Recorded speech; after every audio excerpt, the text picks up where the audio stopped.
Okay, what about now? Can you hear me now?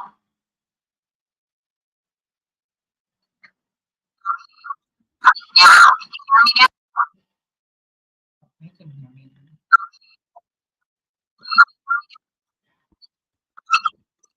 Now you're gonna feel like it's too much.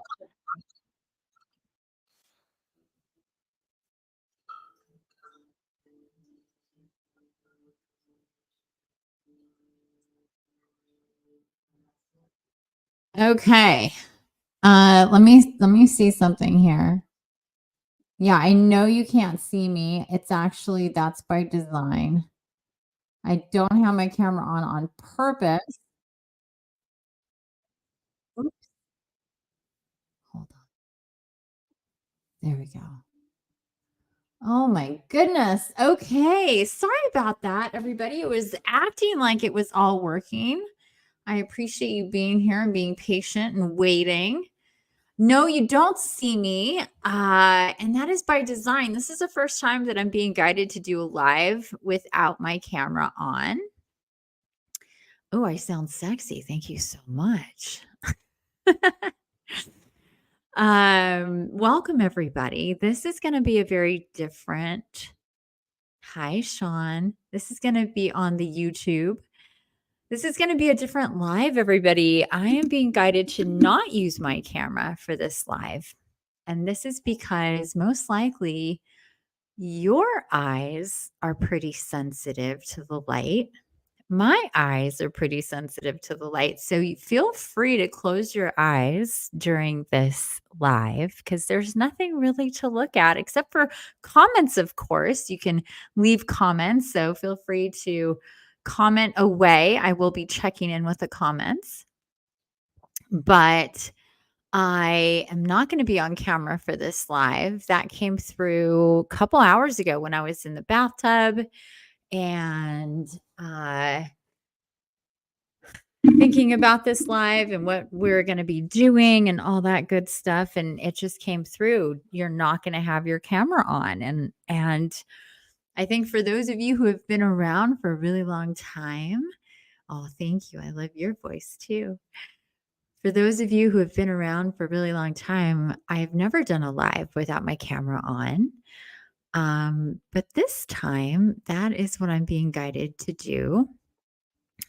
So we can just pay attention to the vibrations of my voice, I guess. There's a something really interesting that's been going on with me in my body all day. I woke up at 4 a.m.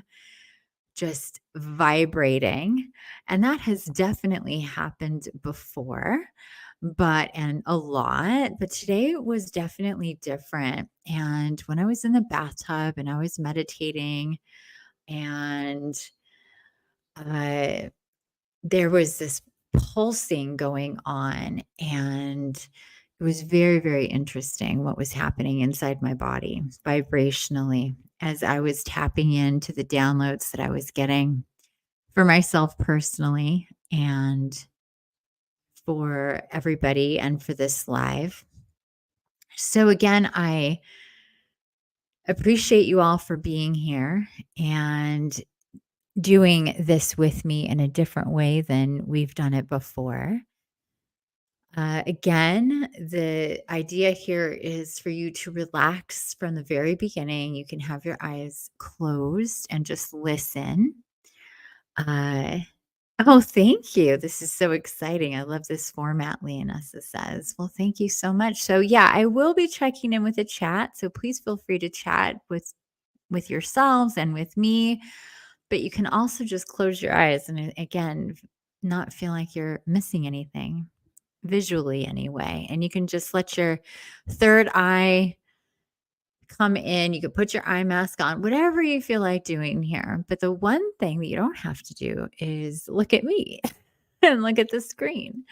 So I can also do that as well, is turn down the light on my screen. I don't have to have the light on in here and all this stuff set up so I can be seen on camera. So with that said, dear ones, Welcome, everybody. And Sean, I see you there. Please feel free to go to my website, infiniteempath.com, and fill out a contact form. Let me know what's going on and how I can help you. Take a look at my different and many offerings on my website, on Facebook, and feel free to reach out. Any of you, for that matter. We have exclusive offerings on Facebook that are not on my website. And on my website, there's all sorts of things between group offerings, long term, one on one offs, and everything kind of in between. So feel free there. Yes, welcome, Gabby. Welcome, Leonessa. Welcome, Jeanette, and everybody else who happens to be here joining. I appreciate you for being here, for being guided to be here with me. Happy Equinox, everybody. Wow, it's been a doozy leading up to this time. This whole last week, and for the last week, there has been multiple. I don't know how many exactly, but very many solar flares. And this is bringing in a shit ton of ascension and light code energies through our field and for Gaia to absorb for us. This has caused her Schumann resonance to really spike in all over the place. We've been in the white zone many, many, many times. I don't even know how many times over the last week. So that has been very intense, to say the least.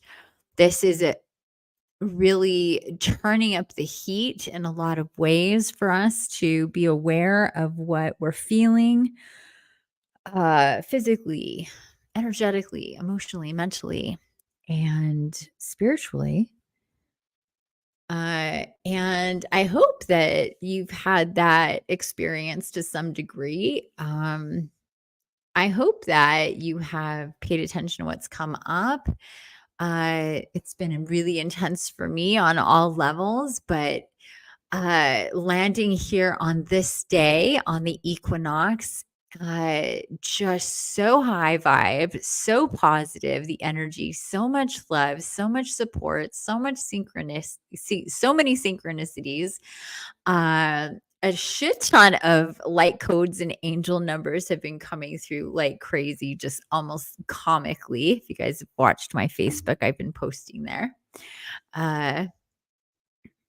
And I'm curious if you all have had that experience. So please feel free to share in the comments if you want anything that stands out about this last week and what you've been experiencing or guided to participate in, either with other people or just by yourself. Please go ahead and share if you would like.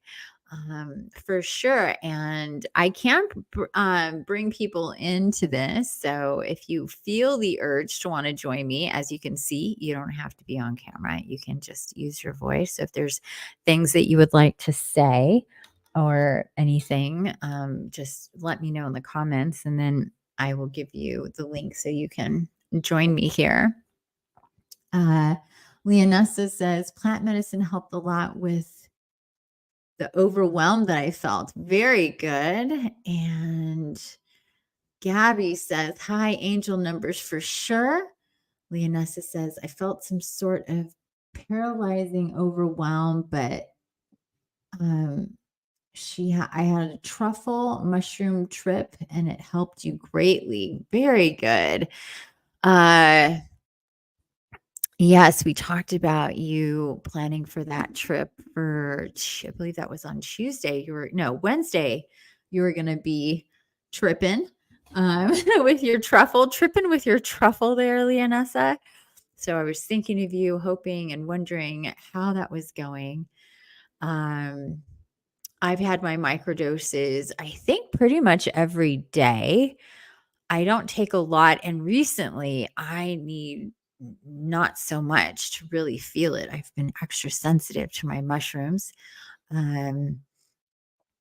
And I had nowhere near like a regular trip, just a little bit extra than what I've been using, which is still very, very little, earlier today. And I also had a really good experience. I also had Hape for the first time in quite some time. So it's also known as Rape, and that is the tobacco and herb snuff that you blow up your nose with the applicator.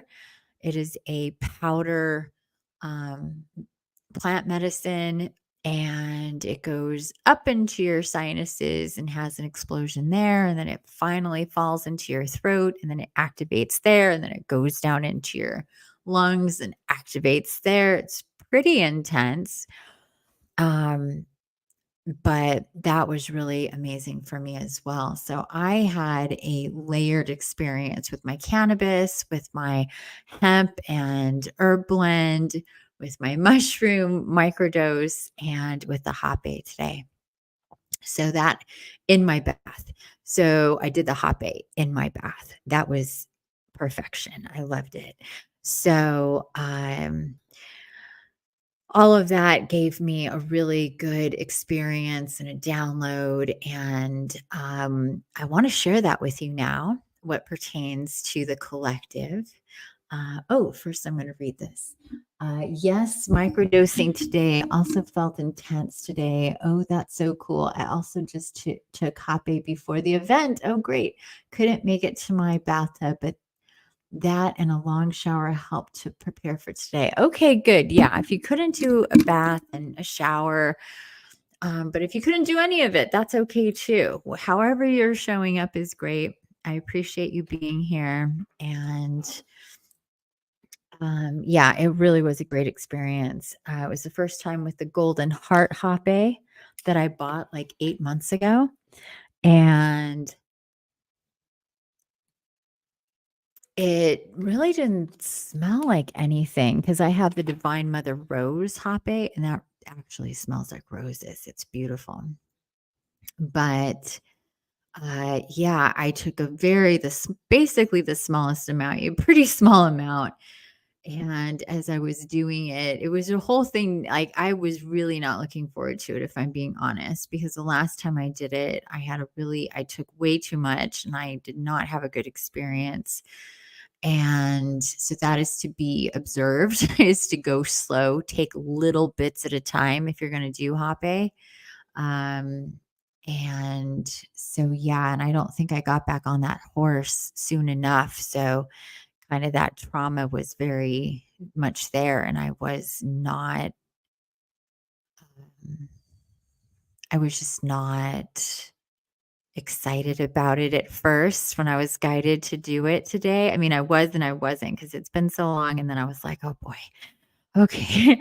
uh, but I had a wonderful session before that that really got me centered, and then eventually very excited to do the Hape and the guidance that came through. And it was also like, hey, you're extra sensitive to this stuff. You're never going to need a lot. So there you go. And I'm like, "Oh my gosh, that feels so good," because I thought I'd take the littlest amount, and it has such an effect on me. So, for those of you who are scared of it, I get it. If you've tried it once and it was a lot or too much, most likely, if you've had it done in ceremonies by other people, a lot of times they can use way too much. I've heard this, I've seen this before. So it is a wonderful medicine, beautiful medicine, but for some of us, we just need a little bit. So just putting that out there. Um, because it is very intense, and for us that are so sensitive to anything basically, we are going to have really intense uh, uh, reactions to plant medicine, because we had like the higher the vibe, the like the more sensitive you are to everything. So I've found in my journey and with my clients that amounts of things can be much less to have the same effect. So that's cool. But if you're not used to that, or if you upgraded in all these different ways, and then you go to do the same thing you've done before, or just keep on up leveling certain things, and you find that that's just it's too much, that might be confusing to you. Just understand, as your vibration raises, your sensitivity does too, and so less may be more for you. um let's see here. You'll love it. Which one did you get? What did somebody say? Something? Oh, I'm not seeing another. Not sure if you're talking to me. Which one did I get? Oh, it was just it was the golden. It's not on the website anymore. It's the golden heart. It was for divine union, soulmate, to open up to love and soulmates and divine union and things like that. These are obviously themes that I'm always excuse me, tapped into and thinking about. And that was what that was about. It's called Golden Heart. And it was very beautiful. Basically, my guides took me through a ceremony of sorts with myself, and with the collective, with soulmates, with possible, just the collective of possible mates on different levels to come into my life, which was really, really beautiful. It was very, very amazing. My body went through a um, kind of a simulation. I don't, it's like hard to explain, but tell me if this has happened, or lean us if you've experienced this, and whatever that you've done, or anybody chime in. But my body, it only does this. Well, it's done this outside of the bath too, but it's like when I do most of my deep meditations and ceremonial stuff with myself, it is in the bath. Plant medicine is in the bath because it's just so much more comfortable there, honestly, to be in the water than it is to be basically anywhere else. And so, anyway, my body convulses, and it happens from the solar plexus, and it's completely uncontrolled by me. I'm not doing it, and basically my whole solar plexus chakra, stomach, abdomen area convulses in these big, huge shocks, and it makes my whole body um, react like that in these big, really intense uh, jolts. So I probably had, I would say, about 50 of them, and they stop and start, and then they'll go, and one after the other. It's very, very intense, but it feels also very good. And I can feel the energy building, and then it'll do that. And it's right from right at my abdomen. So my ab muscles just convulse and constrict very intensely. And that happens when I'm in an assimilation, integration, download, um, release kind of healing, and uh, bringing all these energies in. It's a lot going on at once. So I just wanted to mention that. So if it ever happens to you, you'll remember me saying this, and you just really let go and lean into it. Let your body do what it's going to do. And you just have to let it surrender to it, and let it ride, and listen to your guidance through it. It's very it feels really good, in the sense that you're just so surrendered, and like I said, it's happened outside of the water, but it's much easier in the water because you just like kind of float there and let your body just convulse. But you're also and you would think by looking at me that I'm in distress of some kind, but my breathing is totally smooth and slow. My heart rate is normal or slow, extra slow, while my body is fully convulsing. And observing myself like that, it's like I'm just witnessing it and going, this is so cool that like my breath and my heart rate while my body is just convulsing at the same time. Very interesting. You can see how the separation of your body's doing different things. So my physical body is doing something, my energetic body is doing something, my mental body is doing something, my emotional body is doing something all at the same time, and I'm witnessing the entire thing. So that's fascinating to me. Brought to you by plant medicine. Never tried hopping in the bathtub. Have to try it too. For me, my body reaction is mostly very grounding. Sometimes my body is a bit vibrating, but mostly everything gets super relaxed, sometimes even spaghetti like. Yeah, try it in the bathtub. Yeah, try it in your bathtub. See how it feels for you to take, did you have to say I think there was a certain once I got past it being in my throat and letting it go down my throat, uh, and it wasn't irritating to my throat anymore, then I was guided to lay down in the bath. Before that, I was sitting up for the entire inhaling them for both of my nostrils and then um letting it do its thing in my head and then my throat. And then once I got pretty clear there, that's where it's hardest for me is in the throat, more than in the head. Like that doesn't bother me as much. But once it falls down into the throat is when it it really starts to irritate me. And my guides, talk me through it and stuff, but um yeah, I try to let it just settle in, but I'm not there to be a hero. So if I need some drink to help it go down, then I'll take my drink to help it go down. But then after that, that's when I lay down. Now, I'm not seeing any of Jeanette's.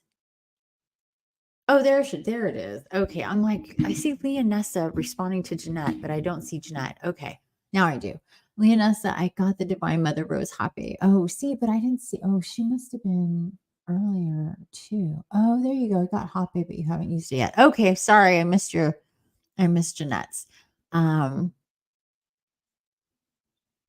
Okay, cool. So you have the same one I have. It really does smell like roses. So and maybe you may have forgotten me telling you this, so I'm going to take this opportunity to tell you that if you can have actual roses, like live roses with you, um, or on hand, the kind especially that have a scent to them, the smelly kind is what I call them, smelly flowers, smelly roses.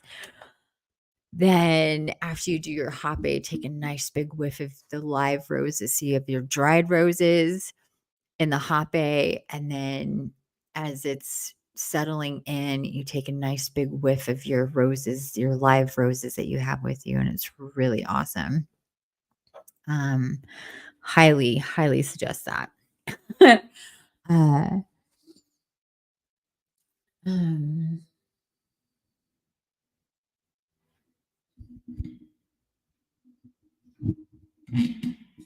Okay, so Leonessa also has Divine Mother Rose Hoppe. Okay, so we all three have that. Wonderful.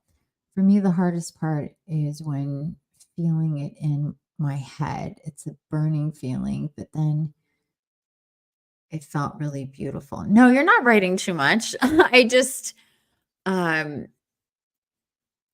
it was my fault for not, I don't know why I couldn't see everything. Um, yes, the hoppe party. Yeah, it's it's a hoppe party. You're so funny. Yeah, I'm glad that you got it. It's a really awesome thing. It's interesting. Leonessa has the hardest time with it in the head, and for me, it's in the throat. So everybody, I'm sure, is different, and that could change. Could depend on the hoppe, could depend on us and what's going on with us. But But yeah, anyway, okay, so moving on. So what came through today, really distinctly is, and this is a theme that comes up a lot, of course, is about, uh, coming together, being open to share your life in different ways with people, with new people, that we haven't yet, soul family that are meant to come to us, and for us to join and to open up to receiving and connecting with their energy. I know around here we talk a lot about cord cutting, but we also talk about cord resetting and having cords and how important those cords are to have to keep healthy, the ones that we do want to keep connected. And uh and also making room for ourselves for the soul family that we have yet to meet, and to, in this, as humans, and but something to constantly remember is that we're corded to soul family whether we are conscious of it or not, and whether we've met them in these human lifetime timelines or not. Those soul connections are eternal. And that's what makes us soul family, is that we've been dancing together for a very long time in different timelines. And uh, when we come into new lifetimes, when we're born, obviously, we're we're separating, to a certain degree, but not completely. Those cords are eternal and always alive, and we can feel them whether we understand that we can feel them or not. We feel them and we connect through those cords to soul family before we actually do reunite here in the flesh, or uh, through technology, before we get to meet in person. I've known many people online for a very long time and not met them in person yet, but that's beside the point. The point is the connection, that I know you and you know me, wherever you may happen to be in the world, that we've connected. And before that happens, our souls are already uh, aware of a timeline that's coming, that we will reunite, which is really, really beautiful, obviously. So the balance that is coming through, and the resetting energies, and the balance that is coming through for us at this time with this equinox and all of this energy that has led up to now, is about aligning with those truths of us on a soul-based level with our soul family, and how we're meant to reunite and make love together in very different ways, but we're meant to make love together. We're meant to create and collaborate and rise and shine together. And just take that in for a minute and what that means. The relationships that we've had before we awoke is a, is like the old school relationships, right? Now that we're ascending and awake and on this journey of expansion and evolution, to be with ourselves in a way that's so different, connected more and more with our souls and our guides and guardians, and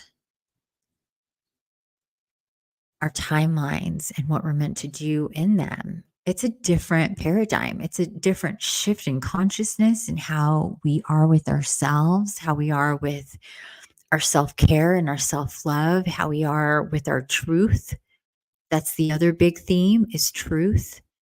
That's just the theme of life now, is the truth, right? Authenticity, what's real, the real deal.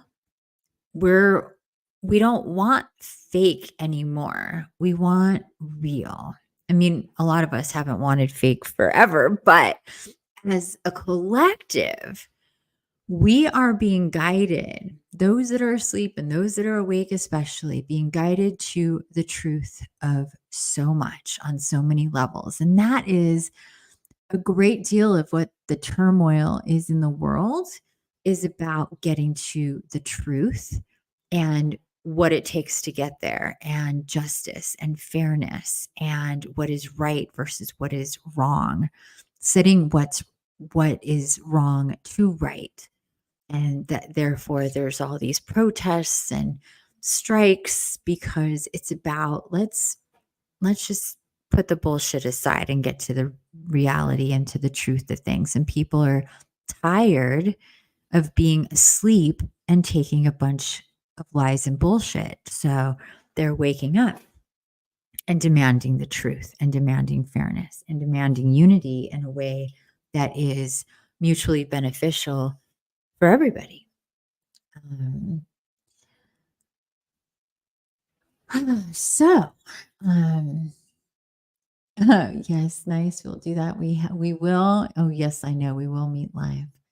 Um, so, with all of that said, the themes for the equinox is to balance into ourselves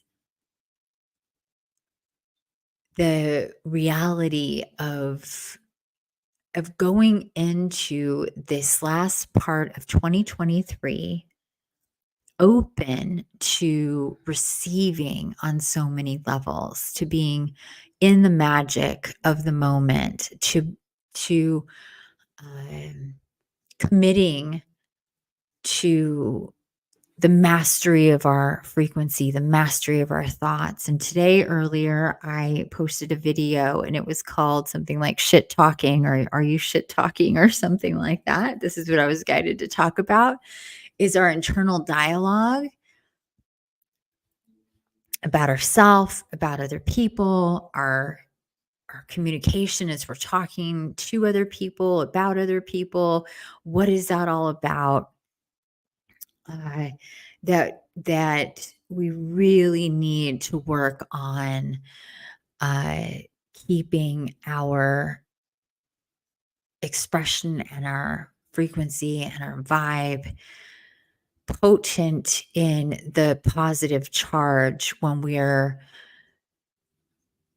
relating and thinking about ourselves or other people with and for and to other people. And that, to notice when these things are happening or conversations are going on, or when you're thinking thoughts about yourself or other people.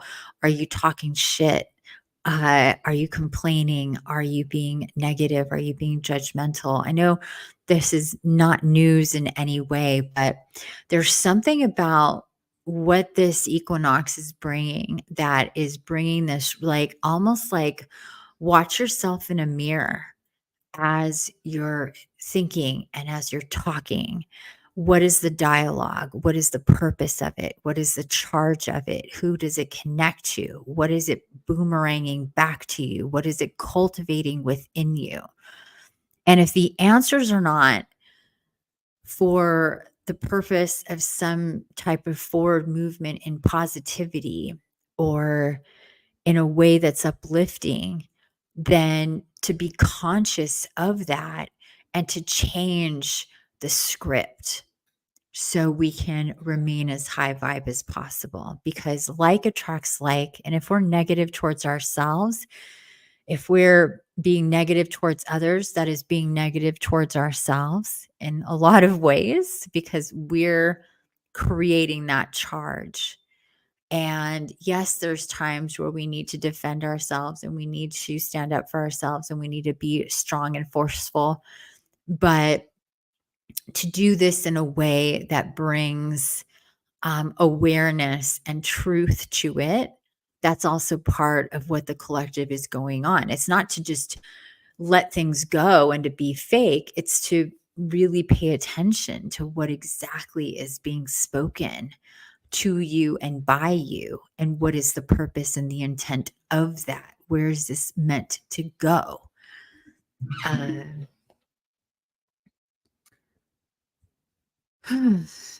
let's take a look here at I'm seeing there's new comments. Yes, I heard your talk and walk for today. Jeanette says, thanks for the reminder.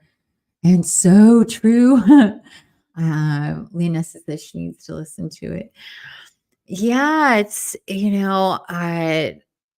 I admit I can easily go to shit talking in my head when I get irritated with things I see or read or watch or hear. And I am really working to get better at that, to stop myself from little remarks of judgment that are negative. And I realize that that happens because I'm agitated, I'm irritated, I'm frustrated on some level, I'm triggered, right? So the triggering leads to a dialogue, a thought, an energy that gets created and then sent out through my own body and then out into the universe. So, do I want that? No, I don't. Or small doses of that, and and to save these things for meaningful times, not just whatever, and to let things slide more than stick, and and for us to be affected by that. We don't need to be affected by everything, do we? Wow, what a concept. But when we're so hyper, sensitive energetically and everything else, we can be affected very easily. But the deal is, right? Master your frequency so you're not so affected. You're witnessing, but not absorbing or reacting, or maybe even responding. And to get into the exercise of less is more when it comes to reacting and responding. Every time we respond, every time we react in any kind of way whatsoever, that is energy being used. So, what is the charge of that energy? What is it going towards? What is it feeding? Is the question. And that will help us master our frequency. It's like a dog on a leash. And you've seen my dog on the leash. I'm constantly fighting with her because she's so excited and pulling and she's everywhere, right? So it's like energy going everywhere or energy being contained and right there with you before it goes off in a direction, before you know what's happening. So those are the themes that came up today. And these two things go together, right? The bringing in of soul family, the getting closer to soul family that you already have, that you've already connected to, and the receiving in, the opening up the doors of divine partnerships, soul mates, and making love with soul mates on so many different levels and ways. And what I mean by making love is being in the pocket of love, being in the center of love, being heart and love centric, and coming from a place of love for yourself and for others is making love, is the cultivation of love energy between you and yourself and between you and others. That's the making love part. And if we decide we're going to be making love with our lives and with people, then we can feel what the difference is when we're not, because we know what making love feels like in all different ways. And we know the opposite of that. So to cultivate more love between ourselves and others goes hand in hand with how we're thinking and how we're communicating, how we're expressing. with ourselves as well. These two things are like the left and the right hand. So these were the two themes that came up. Though that's the balance that we're looking for as we're moving into this last part of the year with this equinox and going into the rest of September, October, November, and December. It's not going to let up energetically. It's just going to shift and change a couple times over, and hitting different corners of the paradigm to set it firmly where it needs to be. So we are in a totally different place for ourselves come January. So take a moment to think about that and what that, not the details of it, just feeling into the beginning of 2024 and knowing in that timeline, things are going to have changed again a lot, just in these last couple months of the year. And the idea and the theme here is the balancing of our energies, all four corners. And we think about the four corners, we think about the four elements, the four directions, the four and the double of the divine feminine and masculine. So we have the positive or the light of the feminine, the shadow of the feminine, the light of the masculine, the shadow of the masculine. And all of these to be in the corners, in the four corners, and having them in balance, us being in balance with ourselves as much as we can possibly be in our lives. So with the equinox comes a reset, and probably in the last 2 to 6 weeks, there has been things and themes and situations and experiences that have come up for you that have made you see where there is imbalance in your life. So now would be the time to really uh, accept that and process that and give those areas that are out of balance uh, your attention, so you can, in these next few months, work to get them in balance.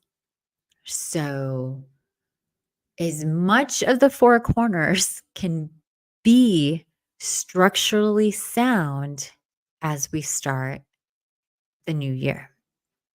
So things are going to be coming through that's going to make that happen for us.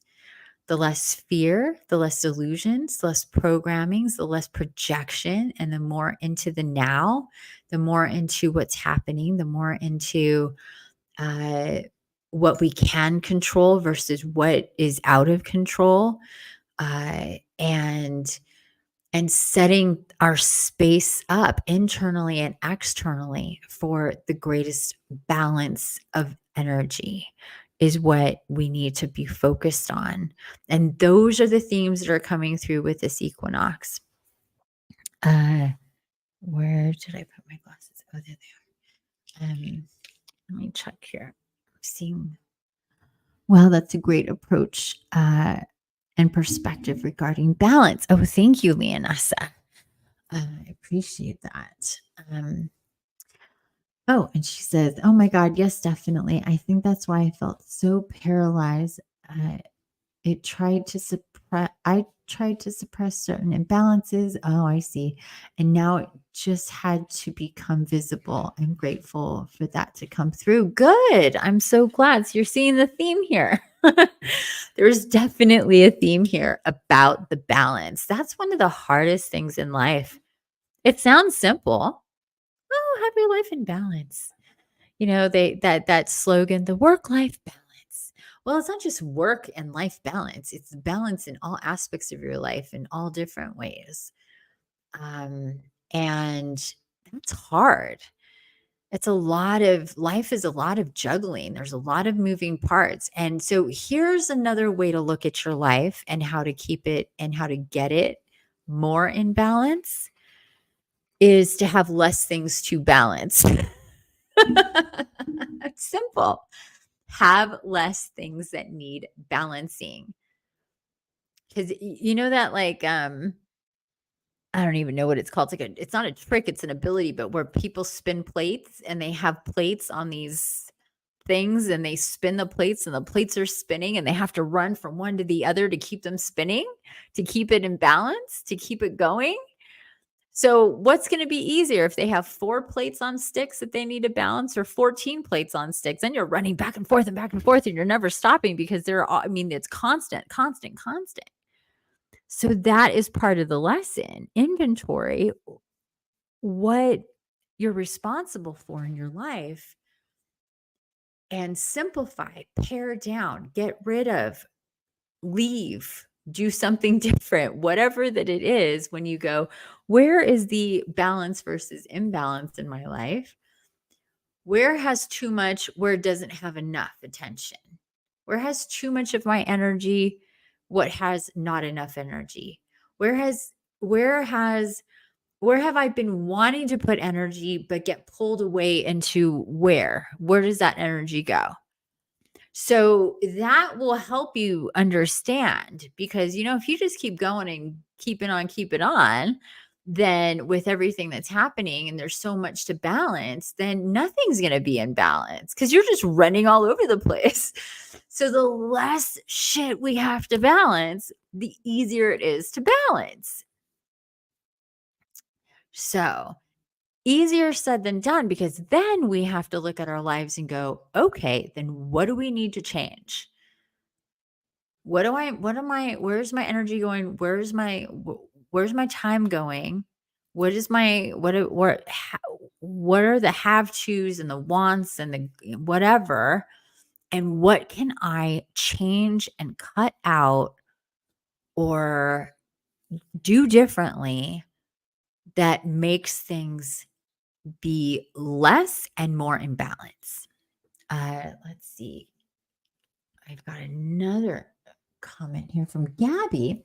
It's funny because I had to leave my home all of a sudden and I was resisting, but now that I left, it feels great. Oh, good. I'm so glad to hear that.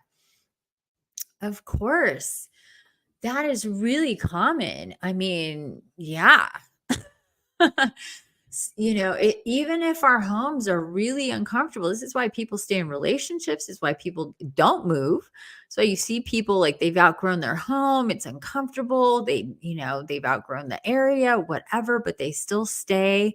And you're like, why doesn't this person move? It's because even if they're uncomfortable in their situation, they're resisting the change because that changes everything. And at least in your uncomfort,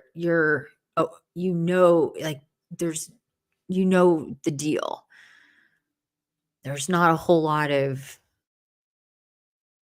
um mystery there versus leaving and all of it is mystery.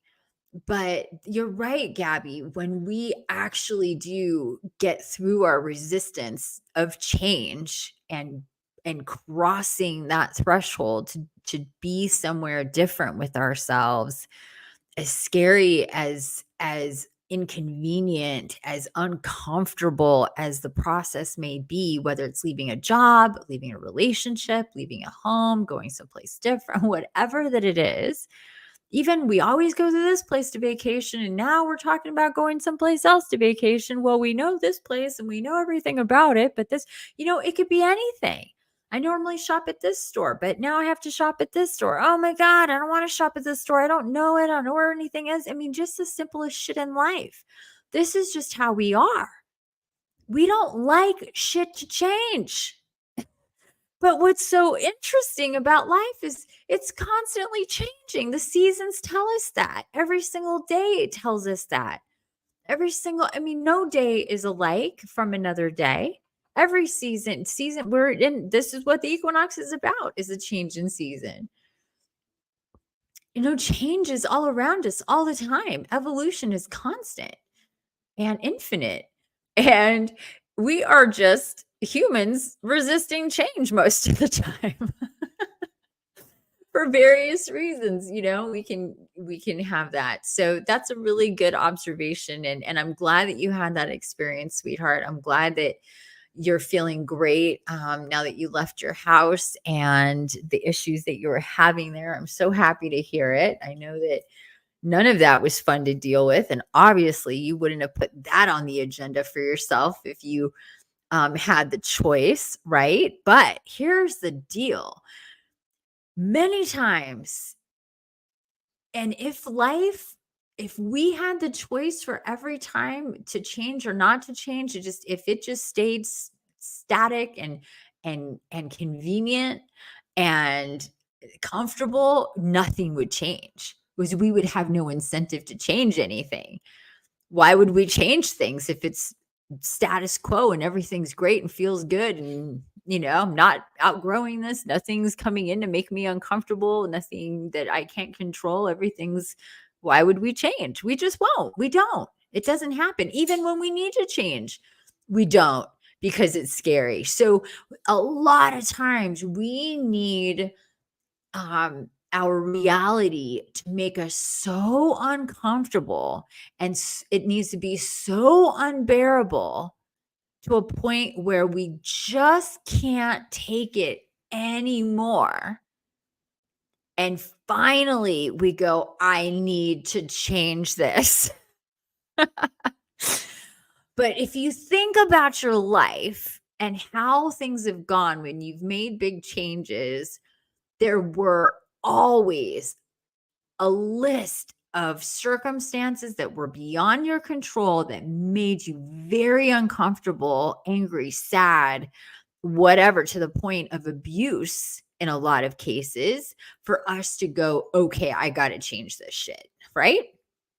That is the way that it works, until we don't do it that way anymore. That is the human aspect, being afraid of the unknown, and convincing ourselves that being in the know, even if it sucks, is better than the unknown. And that is fucking insane. It's crazy. But we've all done it. We've all done it many, many, many times. So what we can decide to do is not anymore. Like, okay, perfect example. I've had this liner for my cat. I had to buy all these cat carriers for my big move and stuff, and they come with these liners, these like kind of foamy plasticky liners. And so I washed everything and I had them all stacked up, and I don't know what happened. This one was just this rogue one, or I just pulled it out of something. I don't know. I can't remember. But recently it's been on the top of the stuff on top of my dryer. And it's so light, it's like weighs like nothing. So the door opens, the door closed, whatever, and it gets blown on the floor. And I have picked that freaking thing up off of the floor like 20 times in the last couple of weeks, and put it right back where it was so it could happen again. And finally today, when it was on the floor, I went, what the fuck am I doing? Put it back where it's gonna fall down again? Or am I gonna open up the cabinet and put it where it's supposed to go, and it's not gonna come out ever again? Like, I'm not kidding you. Probably 20 times I had to deal with this same thing. And finally it was like, are you tired of this yet? Like, how many times does it take for you to like deal with this? I'm like, oh my God, what am I I do like this. It's like a almost nothing it's barely a blip in my life of things that I have to do and deal with. So it's just like pick it up, put it back, pick it up, put it back, pick it up, put it back. And it's like all I have to do is just pick it up and stick it in the cabinet and close the doors. That's all I have to do. Oh my God. And that just happened today. So listen, I mean, this is the human condition. The idea though is to catch us maybe by the third time of going, this is uncomfortable. I don't like this. Let's change it. And we can look at so many facets of our life and just be kind of accepting of what is uncomfortable because it's just another thing to deal with, another whatever that it is. So we can decide now as a group to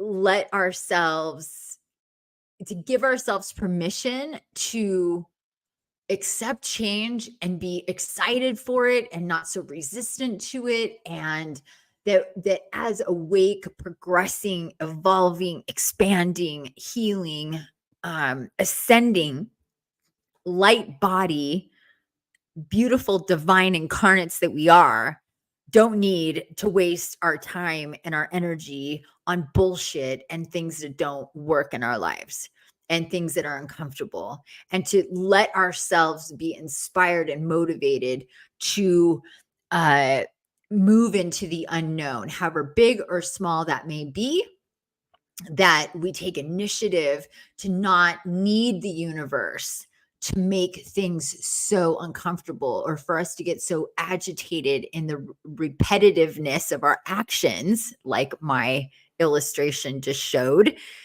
and that we will shorten timelines and cut off things that keep us doing the same stupid shit and not moving forward, and getting out of our own way, out of habit or resistance or fear of the unknown. So I implore you now to make a pact with yourself. Hey there, Karen, my love, to make a pact with yourself on for that, to be conscious, more in balance with yourself when it comes to all that. And all that good stuff. Okay, so I'm gonna catch up with the comments here. Leonessa says, "Oh my God!" And one of my cards for the last new moon had a message: "Step out of your comfort zone." Exactly, exactly. Yep. And you had to be buried in snow to move to this beautiful new place. Oh my God, you're so funny. No, actually, I've been wanting to move for such a long time, but finding the right place to move took forever, but it was just the way it was meant to be. But oh my gosh, I wanted to move from there. There was so many things stacked there for me to move, but that was one of the last things for sure. Was about 10 feet of snow. Very true though. Glad you're here. Hello. Thanks for joining. Again, thanks for being here, everybody. So any other comments and questions? Thanks so much for you guys commenting on all of this, and I appreciate your input. And again, Gabby, that's great observation about, being resistant to the change and the move and then feeling so great afterwards. I hope that you're able to ground in quickly and easily into your new place. And that's going to be the theme. One of the big theme of our spirit walk today is going to be about grounding, because all of this energy that has happened and going on since the summer solstice, it's been so much and so intense, but especially since the Lion's Gate, through the Lion's Gate, and then so August and then into September. This September has flown by, and then since the since late on the 13th and on the 14th of September, we started to get all these solar flares and all of this insanely intense energy just coming through and very destabilizing. And a lot of upheaval, a lot of change, a lot of shifting energies and shifting directions and shifting ideas, and it just all over the place. I've noticed that for myself and I've noticed that for my clients. I've seen that, or just and been guided to that information, that to be grounded lately has been a major challenge because so much has been so intensely shifting through the paradigm shift that we're in right now, that being grounded, or even staying grounded is a whole other story, but even getting grounded and then staying grounded has been very, very challenging. I know it's been challenging for me, and I know it's been challenging for others. So just depending on the level of changes and shifts going on within your life, internally, externally, and everything, the more facets of your life that have been hit with change, the harder it has been to be grounded and stay grounded, because every single facet of your life, or area or theme or archetype of your life, however you want to categorize that, it doesn't just change and boom, it's done. It's like change is a process. So if you have multiple processes running in the theme of change, then you have a lot of disruption, a lot of chaos going on. And many of us have been dealing with that for a while now, not just since the summer solstice, but like for, the last year or so. But um maybe, or not maybe, with these energies that have come through to really shake things up, it causes more destabilization within us and harder to ground. And Gaia came through very, very distinctly and said, um, it it is very difficult for almost everybody to be grounded. Like, people are just not grounded. Or stay. And if they do get grounded, it's like they pop off really fast, because all of this is coming through. All of these ascension energies are very up in the heart, throat, head, third eye, and soul star chakras. So we're processing in a spiritual and energetic and psychic level up here. So being and getting a handle. So it's like earthquake and tornado at the same time, while you're trying to keep things on the ground and stable. So that's, how hard is that? Extremely hard. Oh my God, how hard is that? It's like impossible. You'll be like, okay, let's just put this book here while there's a tornado and an earthquake going. That's what it's like. It's like nothing is like stable and secure and grounded. So that came through today. We're going to be working with grounding uh, in our spirit walk. Okay, so any other, I'm going to check here, make sure I didn't miss anything. Karen's here. Yay, yay, yay. Jeanette says, but now you are in your perfect home. Yes, I am. It's beautiful. I love it. Leonessa says, oh yes, that's so true. Very much in need of being and staying grounded. Yes, it is so important that we're grounded and we stay grounded. It's just hard to do in a disruptive, ever changing state of being like we've been lately. So we're gonna work on that. Work on that in our spirit walk. So that's obviously equinox balancing, but also grounding. Super important. That's what we're going to get to. But first, we're going to do an oracle. I'm not sure which one though yet. That has not come to me. So give me a moment, everybody.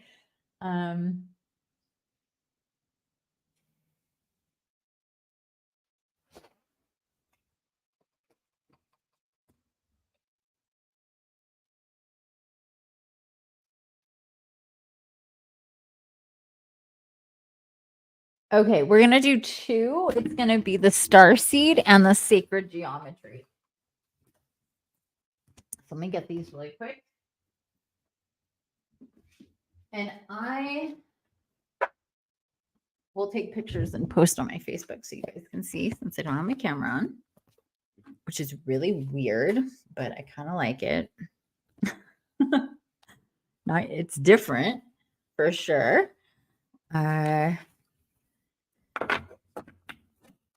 Okay. And I'm gonna. Oh, hold on. You mentioned. I love everything you said about changes. I had a good laugh. Oh, good. You mentioned the soul star chakra. Can you tell something about it quickly? Where is it located? Sure. What's the meaning? Sure. Just in case it comes up in the spirit walk, I want to understand better. Of course. Just give me a moment. I'm going to. My music stopped in the bedroom, so I'm going to start that up again.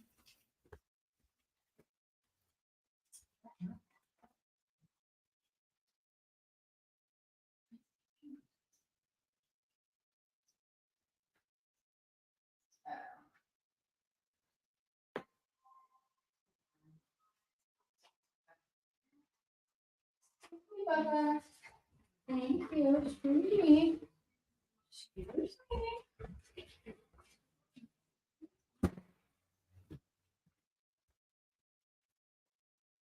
Okay, sorry about that.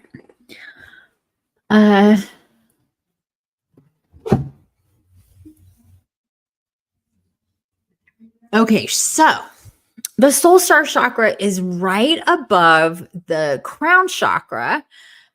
So it is about 18 to 20 inches above your head. That is your soul star chakra.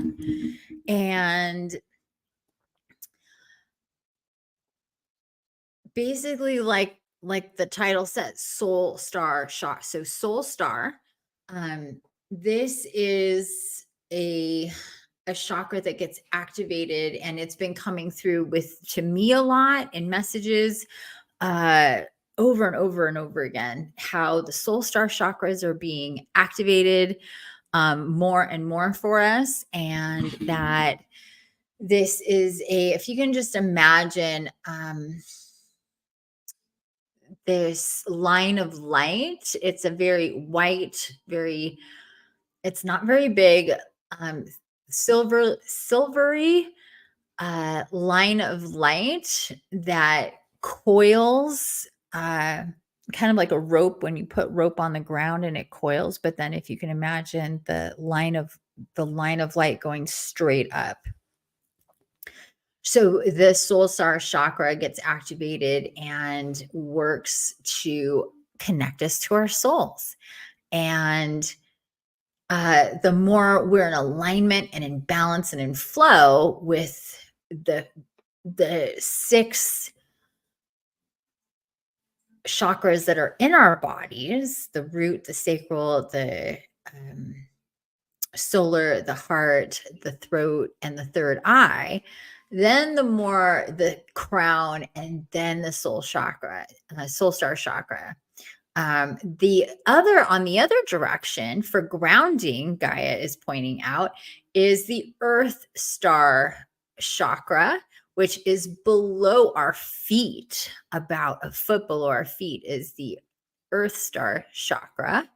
And that is another one that we can get into. And that is for more and better grounding with Gaia.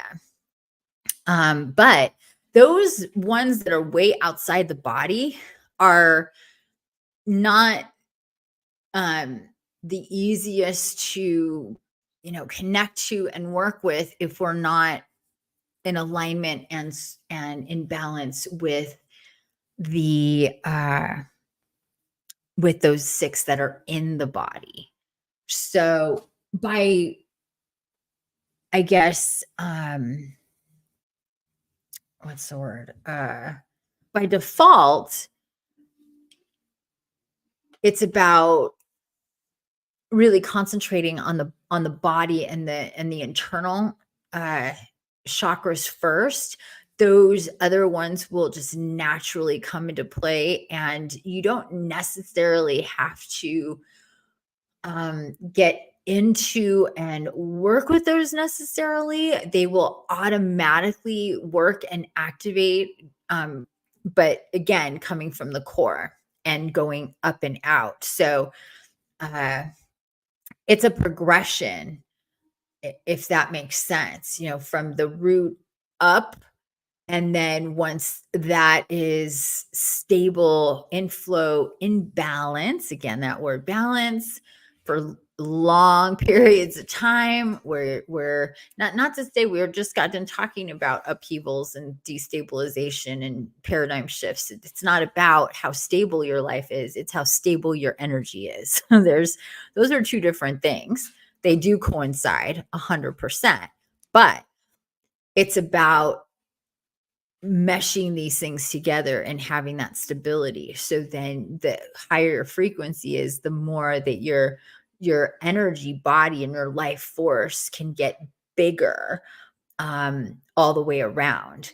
And that was something that was pointed out to me, and why I was so desperate to move and have more space, because my energy has gotten so big that it outgrew my space and everything around it. So it felt very tight and confined. I mean, it was a small space anyway, but energetically, and then the space around me, there wasn't any space around me. And it's like, we get bigger energetically. The higher the vibe, the bigger and more powerful our life force energy, the more literally energy that we have around us. And I've had people across a counter from me, several feet away from me, and mentioning how hot I make them, like literally internally hot that I make them, because they're like, I can feel the heat coming off of you. And we're several feet away. And then other people go, yeah, she does that. she, she makes me hot all the time. Ha, wink, wink. But no, seriously, it's just like your energy gets really, really, really big. And of course, like depending, like if I'm talking about nothing out of the ordinary, just like whatever, the weather, let's say apples and oranges, whatever that it may be, it's not so much. But when I start getting into talking about healing and ascension, we've seen this happen with my technology. The more excited I get, the bigger things get, that like things start to like freak out. So this is the thing, this is a phenomenon that happens, and we need more space. And as we need more space, and as the chakras get in alignment and everything, more chakras come into play, because there's more than that, so than what we have within us. So Leoness says, similar to how it works with the abundance body, I guess, when we work with all our bodies, yes, maximizes the potential of the abundance body. Exactly. Yeah. But the abundance body, you see, it's a little different, because the abundance, I mean, they're connected, it's all connected, but it's a little different, because the abundance body is, let's see here. How do we define the difference? Is,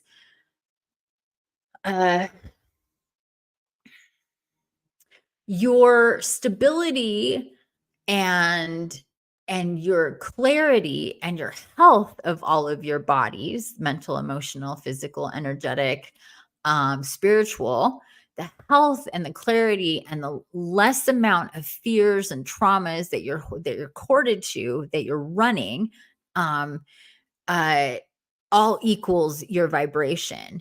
And again, when all of those bodies are healthier, less programmed, less fear, less illusions, less all of these things, and you're in a state of positive charge with all of these, that activates your abundance body, because now you're resonating at a higher vibration. You're conscious.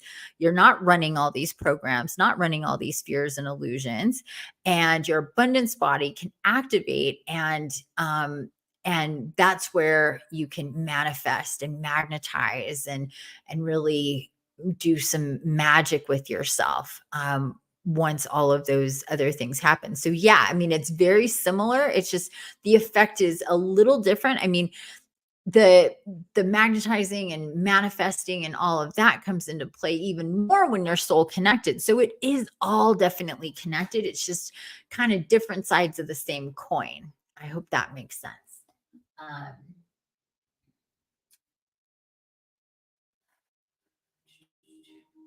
okay, so we're talking about the time. Yeah, it's almost 2 a.m. for Leonessa. She's such a trooper.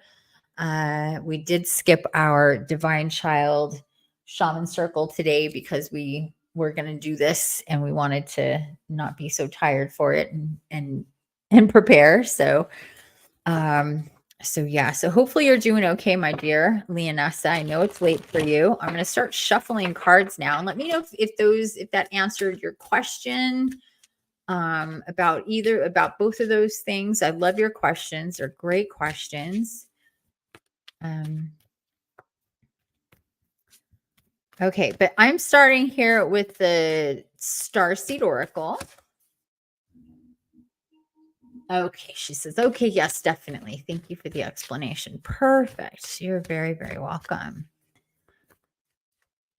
So last thing I'm going to say about that soul star chakra, for those of us, if you're resonating with that, if that is speaking to you in any way, I guess the feeling that you would get with your soul star chakra, because it's not in your body, it's above your body. Like I said, a good like 18 to 20 inches above your body.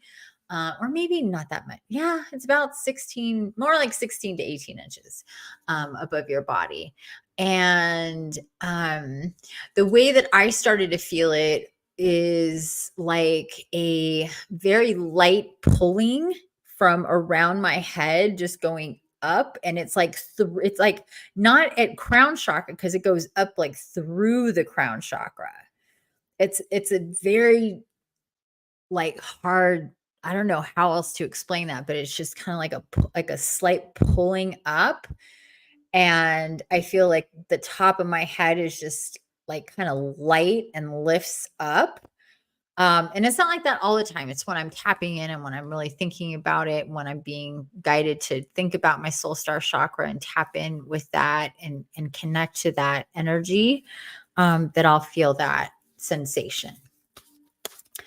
So if that happens, you can recognize that. You can, very actively just tell yourself, tell your body, tell your soul and all your systems, your chakras and your bodies that you want to tap in with your soul star chakra.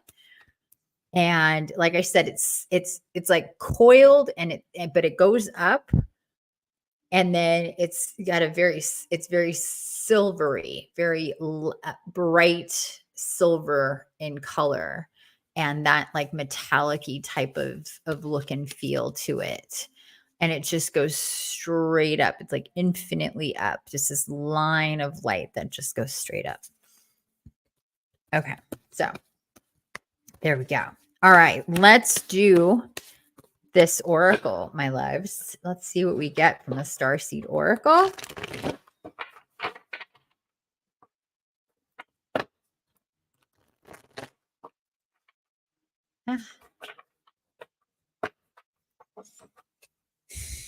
Okay, just going to take a moment here. Starting to feel this pressure coming in. Speaking of soul star chakras and chakras here. I feel this pressure coming in from the top down. So just give me a second.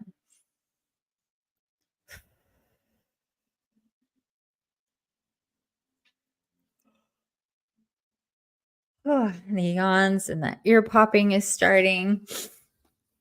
Oh, goodness. That was intense. Wowza. Ooh, and this card just.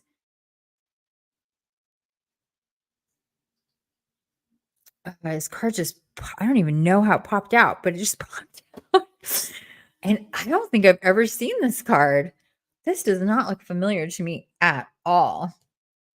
It says, the courageous peony. And that's a type of flower. It's the courageous peony, multifaceted, unique nature. Let yourself be seen.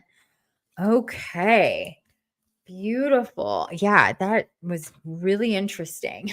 The way it just flipped into my right hand when I was, um, shuffling. Oops. Let me take a picture here. I'm gonna post this really quick.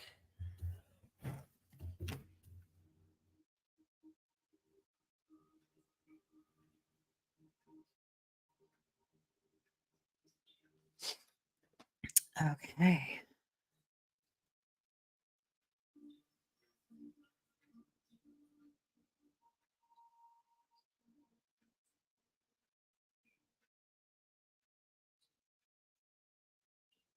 I didn't even say anything. I just posted it. The Courageous Peony.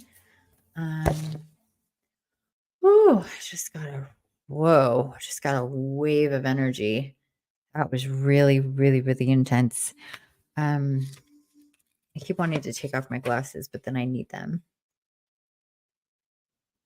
Ooh, there it is. Oh, it's card number 11. Well, I numbered them because they didn't number these cards. So I went through in my book and numbered them all. And it's card number 11 on page number 50. 11's galore today. Okay, here we go. Flowers don't open and close according to who walks by. They embrace all of what they are and show it to the world around them. The peony doesn't try to compete with the cherry blossom, and the cherry blossom doesn't try to compete with the tulip. They own what they are and trust the timing of their true nature. You're being called to do the same. It's time to open yourself up to being seen. Time to share your incredible, multifaceted, true nature with the world around you, to uncover and reveal your soul's greatest gifts without wavering, to own your uniqueness without apology. There's a flower on this planet that holds the same qualities that your soul is readying itself to express. Let it inform you. You may have been taught that it's safer to keep your light hidden and your voice small, to hide behind the bushes instead of growing tall. The courageous peony is here to remind you that it's safe to embody all of who you truly are. It's safe to share your voice and let yourself be seen. At first, it may feel uncomfortable and you may be afraid of what others think, but with each passing day, it does become easier. Little by little, you realize that it draws in those who are meant for you, and experiences you've been longing for arrive at your feet. And Starseed Soul Inquiry, how are you being called to allow yourself to be more visible and seen in the world? Wow, this isn't the first time this theme has come up in recent days or weeks. I think this is probably sounding familiar to you, Leonessa. I think this came up in one of our shaman circles. Pretty sure.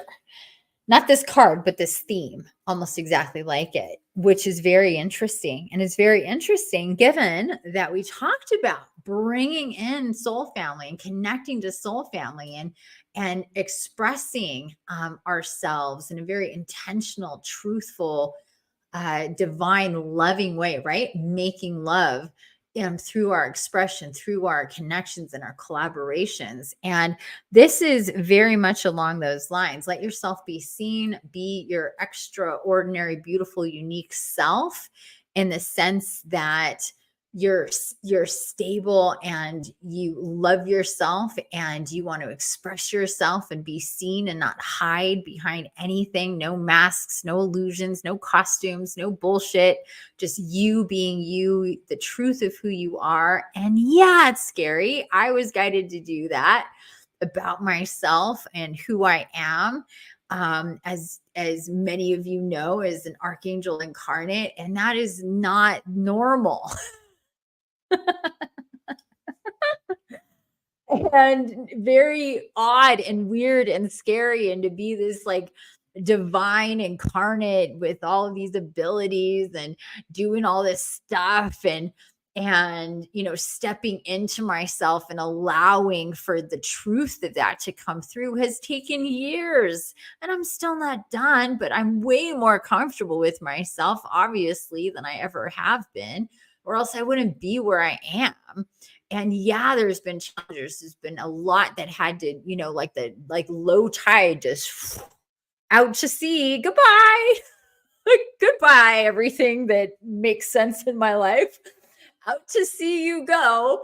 And it's just that's the way it stays until everything starts coming in again. And that's kind of the way that it goes. It is not about anything other than your readiness to accept yourself on all levels and be seen as you are, not as you think others want to see you or expect you to be a certain way or a certain person or hold you to a standard that they made up or lock you into who you were even 2 years ago. You're not that person anymore. You're something different. You're evolving, and your world and your life needs to evolve with you. And the only way it can do that is for you to fully step into your power and claim yourself, claim the who that you are fully, and allow yourself to be seen. That's the next facet. So the first facet of it is accepting who you are for yourself, by yourself, to yourself, with yourself, and sitting in that for a bit, however long that takes. And little bits, you can kind of peek your head out like, oh, like a little kangaroo baby that stays in a pouch for a year. And they kind of peek their head out. What's going on out there? Oh, I'm going to go back inside. Not ready to come out into the world yet. Walk around on my own. Stay in this very comfy, solitary pouch all by myself. We all go through that, but at a certain point, we need to come out and we need to be seen, and we need to walk around in the world and be seen for who we are. And this message is telling us on whatever level we need to do that even more. Go out, be seen, be involved in whatever it is that you're guided to be involved in. Mix your energy into the collective, because that's the way we're going to magnetize our soul family to us. Is wishes and dreams and manifestings and spirit walks and meditations and rituals and all this good stuff for brain and soul family is great, but we need to do the practical real life work to make that happen. And that means to allow ourselves to be seen for who we are and what we are, and express in our lives in the ways that we're guided to express ourselves in our lives. And then that way we put out that energy. So it's like a chime, a bell, an alarm, however you want to see it, that frequency goes out, and it magnetizes to us what is in resonance for us at the same time. So very powerful. Very, very powerful. Okay. So Leonessa says, oh my God, so very much resonating. Own your uniqueness, especially. And yes, self-expression has been a strong theme lately. Yes, absolutely. And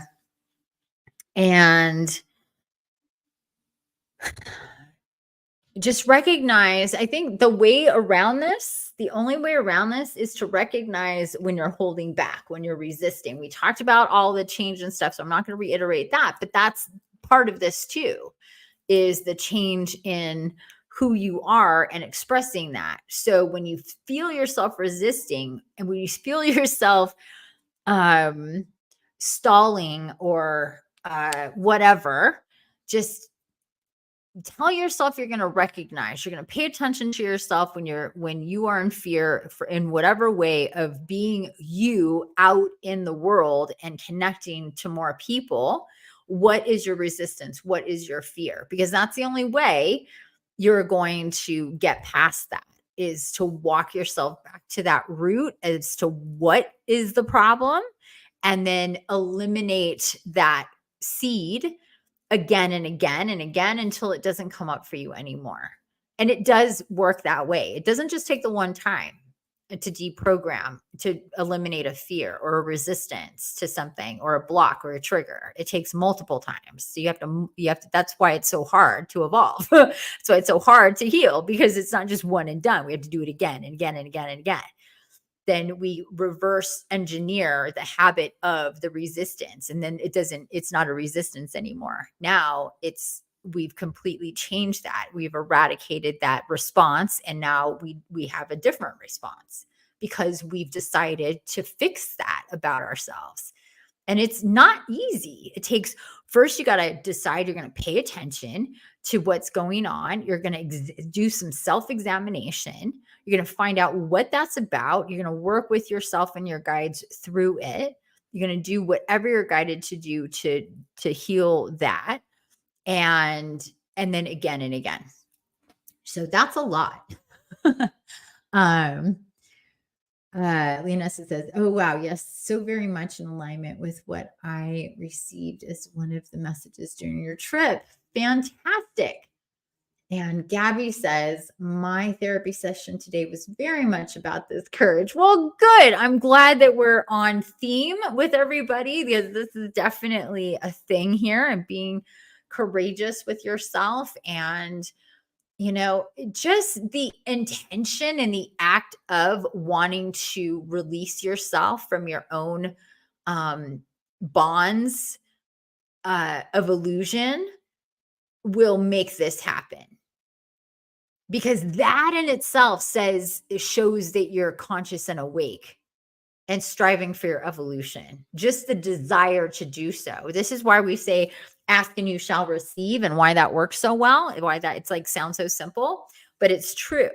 When you sincerely want a thing for yourself, very sincerely, and you decide, I'm going to take the steps to make this thing happen, then guess what? It will. It's that simple. It will. Because you've decided you're like, oh, I'm going to pay attention to that. I'm going to do that. I'm going to shift this. Not going to let myself do that anymore. I'm going to do this instead, and we make ourselves do it.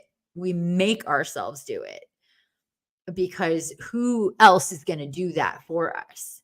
Right? Nobody. I mean, even if you're one of my clients, I can't make you do that. You got to do that. I can just point stuff out and help you along the way, help you see things more clearly. But you're the one in those moments you are with your own self, that you have to do that. You have to say, oh, I'm having an issue here. I'm afraid. I'm stuck. I'm blocked. I'm terrified. I'm this or I'm that. And then work through that, see where that's coming from, especially when it comes to your beingness and who you are and what you're meant to express and be in the world. How can you create what you're meant to create if you're not allowing yourself to be who you're meant to be? That doesn't make any sense. It's like trying to paint a canvas with a hammer. It's not going to go that well. You have to be a paintbrush. I know you guys are following me.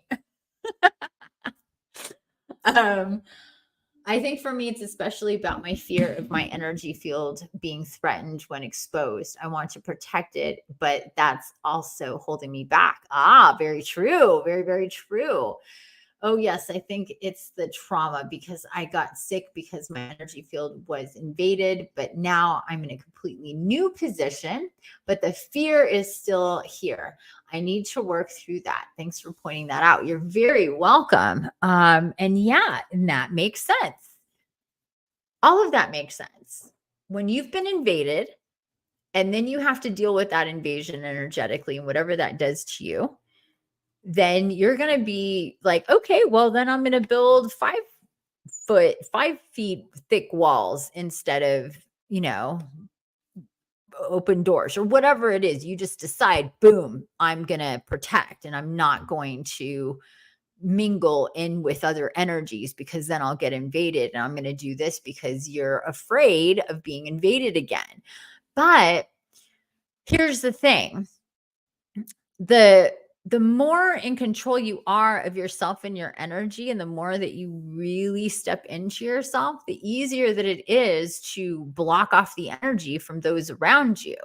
I mean, there used to be a time where, I mean, I go into a big store like Walmart or whatever, be around a lot of people, and after a while, I get so exhausted. And I know a lot of us have had that experience, but now I go into those places and I leave there boo, boo, boo, boo, boo, like fully energized, fully charged, like nothing penetrated me, nothing. You get to a point with your power and your energy where it's so much is coming off of you. And it's like I said earlier, your power is so big and it's so high vibe that you have to literally be like, okay, I'm going to open up to this person in this way to allow this energy to come in or whatever, and when I'm talking about energy. So it does shift, it does change. You do get stronger, and you don't need to be afraid of people invading your energy field. Your energy field is can doesn't you don't there's a shift from vulnerable to impenetrable, or nearly impenetrable. Nothing is 100%. I don't want to sell something that's not true, but you know what I mean? Like, for the most part, it can be like that, where, maybe something will come through, not all the things at all the same time. So it does shift and it does change, because that's one of the great things. It's like, yes, we get more sensitive, maybe psychically and in different ways, but we also get stronger in our field and in our power and in our life force, to where we can really like push out, make a nice big bubble around us, so where things just don't come through. We may see it and witness it and be aware of it, but it penetrating and actually invading, no. So, just know that, and you have to live it to feel it, to test it. And I know, Leonessa, that you've experienced that before, because you've been in situations in the last year or so that before would have been very depleting for you, where you walked out now and you're like, oh my God, that felt great. And I know that you felt that. We've talked about that before. So you've had that experience. Um, so anyhow, okay, so we're gonna move on to the next card, which is from the Sacred Geometry Oracle. So I'm glad that resonated with at least a few of you. It definitely resonates with me, because much of the time, for being as out and about that I am, I know I need to do more, and that I've done a lot of the minimal things, because my natural tendency is to be reclusive and solitary and not be seen and not be heard. And I have to really, um, t- you know, take myself into those places. And it's not a fear of being invaded. I don't think that's not really it for me. Yeah, that's just my nature. I don't know how else to put it. It's just my nature to be um um in my own space with my own self, and not out there and all of that. It's just a shift in that comfort level of sharing of ourselves in a way that is exposing. And being exposed feels vulnerable, but once we realize that it's actually a good thing, and the more we do it, the better we feel. And the more we share, the more positive energy is being churned into the collective. And the more that we do that, more people can pick up on that. And that feels good to them too. And so think about what scares you about yourself to reveal to others. And those are the things that we need to reveal to others. And that will feel really good. So the more we want to hide things about us, so those are the things we need to expose. The harder the healing was, those are the healings we need to share. You know what I mean? Like, the deeper the wound, the deeper the cut, the more intimate, the more vulnerable it is for us, the more we need to expose it, because that is healing it. That is giving it the attention it needs. That is giving it and ourselves love and showing everybody else, look, I did it. I could do that. And look, it didn't destroy me. It didn't destroy me. If anything, it's healing me by exposing it to the light. Because everything that stays in shadow festers, right? Everything that it gets exposed to the light then evolves and grows and transmutes into something else. So we need to remind ourselves of that. We're just in a construct that says vulnerability, bad, exposure, bad, right? And we need to say, no, that's bullshit. That's not true at all. That's a program to keep me limited, to keep me quiet, to keep me from creating and expressing and connecting. And I don't give into that idea and that program anymore. I'm going to do the fucking opposite of that and see what I get. And trust me, when you do, you reap the rewards of that. It feels really, really, really good, because you are not in front of this is a vision that came today and it's coming today again. And I was like, oh my God, I love this vision so much. It was so fantastic, because instead of a mountain in front of you that you have to climb, that seems like, oh my God, I got to climb this mountain and it's exhausting and it's scary. And I'd really rather not, because I even want to. I don't even want to climb this mountain. Do we need to climb this mountain? I just really like, you could just talk to you like, no. So it goes from you looking up and being in front of the mountain that needs to be climbed, and how like heavy that feels and how scary that feels. And then looking up and there's no mountain because you look back and the mountain's behind you now. That's the vision that I got today. And it was so empowering. And it was like telling me, they're like, my guides were like, look, you're past the mountain. Like you're like, where am I now? You know, you've been on the other side of the mountain. You've climbed the mountain. You've been on top of the mountain. Now you're on the other side of the mountain. You can look back at the mountain now. So that's where we want to be, on the other side of the mountain. And then looking back and going, oh my God, I climbed that mountain. I came to the other side, up and down. I came to the other side of this mountain, and look at where I am now. And all that I got for going over that mountain, whatever, however you want to see the mountain for yourself. And then Leonessa says, yes, definitely. I've experienced very empowering situations. I'm going to work through these remaining fears. Perfect. There you go. And I know for those of you who have done the Soul Quest program, reviewing that is going to also help with this energy of the courageous peony being exposed, because the Soul Quest program is all about going into our different bodies and sussing out and shifting out what is our fears, where are our fears, where are our illusions, our programs, what keeps us on the other side of the mountain, basically, and gives us the tools to see all of these things and to transmute and change those things for ourselves. So also, excuse me, also something to think about when it comes to all this stuff as well. Okay. Whew. A lot of stuff, you guys. Holy moly. Okay, last and second. Whoopsie. Things are falling. Second and final card. Oh, man. So a few days ago, as I shuffle these, we were leaving at like 6 o'clock in the morning to go outside to go pee. And I didn't know there was a deer right out here. And right when we walked out, Cora like jumped. And I'm pulling her back and she was jumping.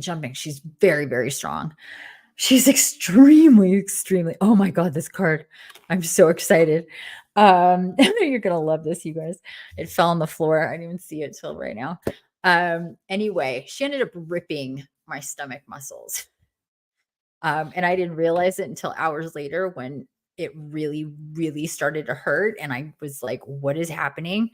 And my stomach muscles on my right side were pretty gnarly ripped. Thank God for quick healing that I can do for myself, or this would be weeks of recovery. But it was just 2 days ago and it's pretty much better now. It's just a little bit left. And with all of that jerking that I said, those convulsions that I had today, like through that was going on, I was like, oh my God, thank God this is healed, or this would be so painful right now.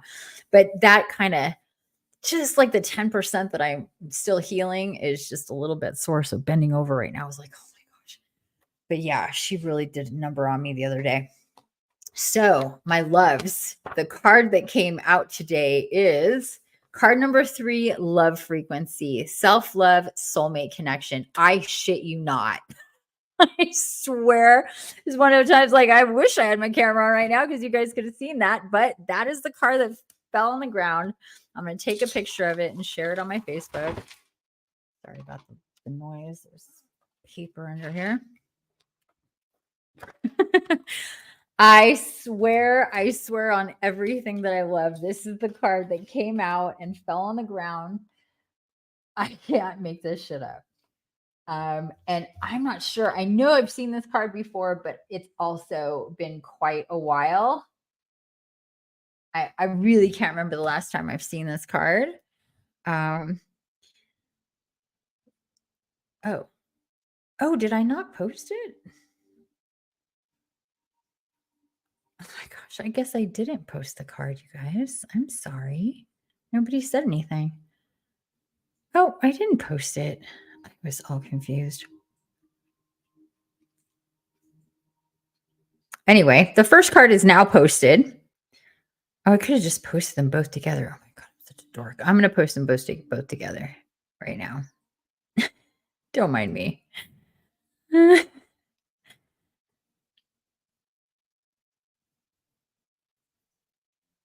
Okay, I'm posting these cards now, both of them together. So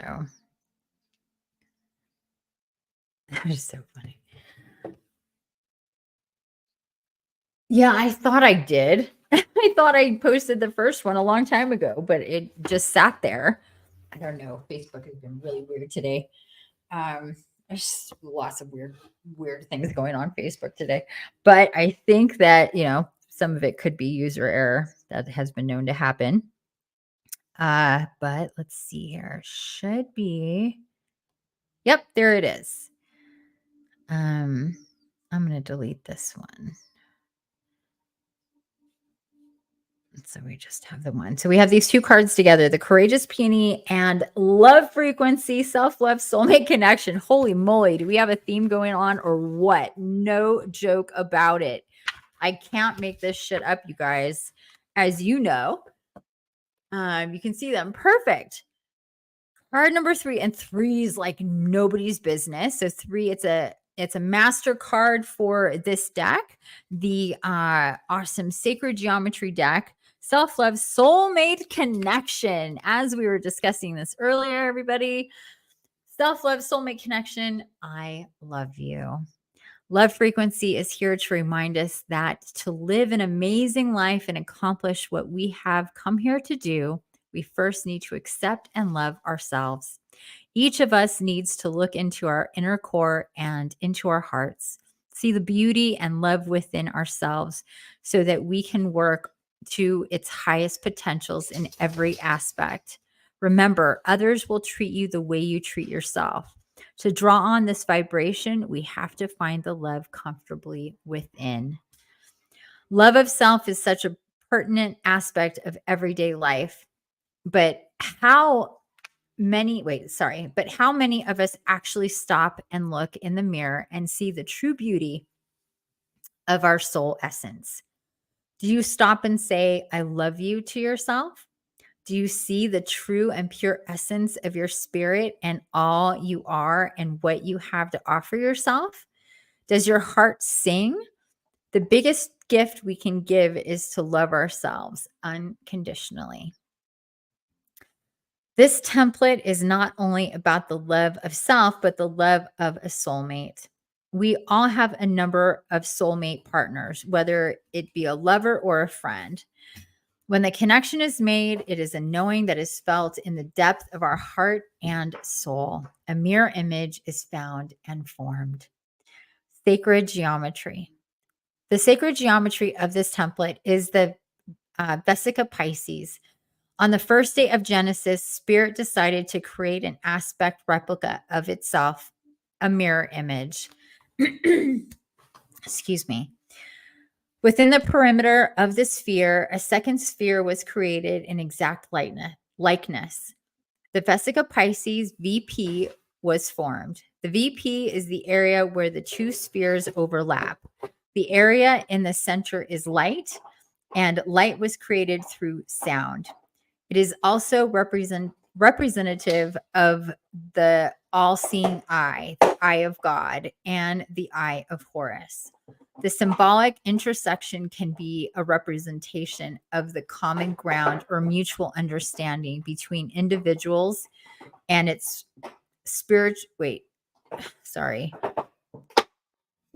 symbolic intersection can be a representation of the common ground or mutual understanding between individuals and is spiritually a mirror of the soul. Okay, there we go. Sorry.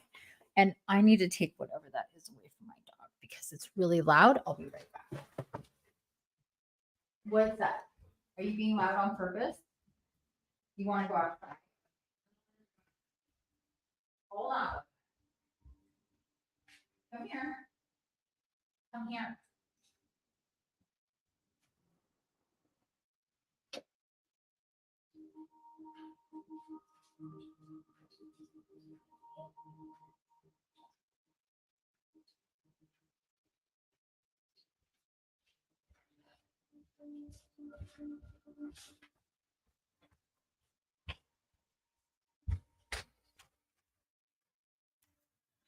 Okay, sorry about that, everyone. Okay, the diamond shape in the center in 3 dimensions is the octahedron. This shape is one of the 5 platonic solids. It correlates to the heart chakra and works with the element of air. It is perfect geometry to use as a representation of love in this template. Practical application. Use the love frequency to work with your heart and soul. Truly see the love that is within you. It is so much easier to give love to others than it is to ourselves, but it's crucial for our growth on every level. Spend 5 minutes a day for yourself, stand in front of the mirror, and see the beauty that stands before you. Know how much you are loved. If you are looking for your soulmate or are already in a partnership that needs attention, use this template with the intention of working on your relationship on all levels. Grid in the furthest right corner of your front door. You can place an intention, words, crystals, flowers, or anything that you identify as related to love of self or others, and state all your intentions clearly. Card numerology is 6. Crystal suggestions: rose quartz, pink kunzite, pink or watermelon tourmaline, tugtopite, emerald, and thulite. And animal medicine is wolf. And the essences are Solfeggio 528 essence, Pain Away medicine, and Muni Kai medicine essence. Okay. Oh, wow. This is really intense. For me, like the whole little ceremony ritual that I was guided to earlier about divine union and love and this whole thing and these cards coming up, and especially this card and about soulmate connection and the mirroring and everything is so on point with what I was shown earlier. It's blowing my brain out on the synchronicities of this. But if you see this image, it's beautiful. It has the 2 circles that intersect in the middle and then the diamond shape with, see those 4 corners? But they're more like diamonds, but there's 4 sides there, just like I talked about earlier. So we have those 4 sides there in the center. That's the balance between with us and with ourselves and with others. So there you go. This is a beautiful message to love ourselves, to uh, give ourselves the love that we give to others. This is also what I talked about in today's walk and talk, how we can be so sweet and kind and nice to others, but we can really talk shit to ourselves. And hopefully none of us are doing that anymore. But the love that we need to cultivate in and for and with ourselves, and the kindness, the generosity, the um sensitivity for ourselves in certain ways will help us really love ourselves and then be able to radiate that out for others. Um,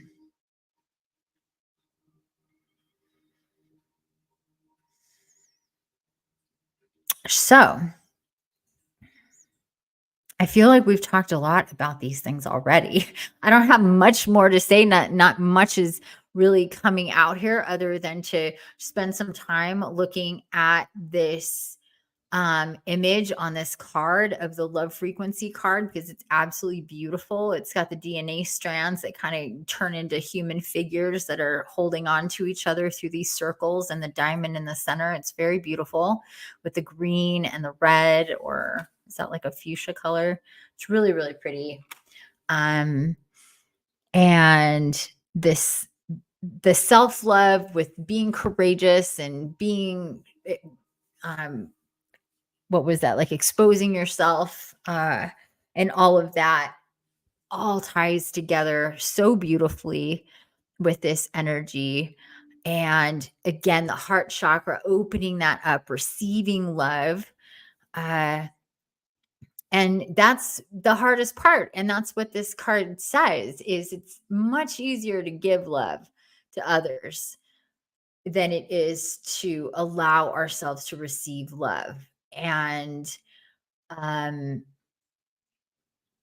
and unconditional love, and to be vulnerable in the space of love, and in our humanity, in our spirituality. uh, but we owe it to ourselves to allow that to come and be a part of our lives more and more and more, that we accept love, and in all ways that it comes, romantic or otherwise, and that we're worthy of it, that it's our birthright to have love in our lives, to be around and with people who love us, and that we feel safe with, and that we can give our love to, and it can be a beautiful exchange. But to really truly be able to do that as much into the capacity that we're meant to make love, to be love, is to be in love with ourselves. And I've talked about this recently, maybe about a month and a half or 2 months ago. Time moves so fast, it's hard for me to keep track of these things without going back and looking when I posted it. But it was about um, being romantic and in love with yourself, like dating yourself. If you're single, to date and romance yourself. And if you're in a partnership, to lean into romance and intimacy and vulnerability, and expressing yourself and showing yourself in a way with your partner that nobody else gets to see, that cultivates trust between you and your partner. Because really, I mean, love is great, but if you don't trust who you love or who loves you, that love is very fragile. So trust needs to be there through the intimacy, and you can only build trust by extending yourself and being vulnerable, and then seeing that you're supported, and giving the space for that to be cultivated. So uh there we go with all of that. I hope this inspires you. I hope that the way that all of this is connected so beautifully in itself is inspiring, because it shows just how important this is, that these messages are so overlapping. Like the image on the cards, it shows it, all of these themes are so overlapping with themselves, which is to me is just like, it's beautiful. It's perfect. Okay, so let me know if you have any questions or comments about this beautiful card or cards, these two cards that we got today, the Courageous Peony and Love Frequency. And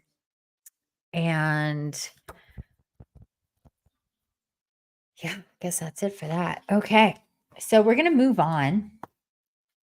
Loves, we've already been here over 2 hours.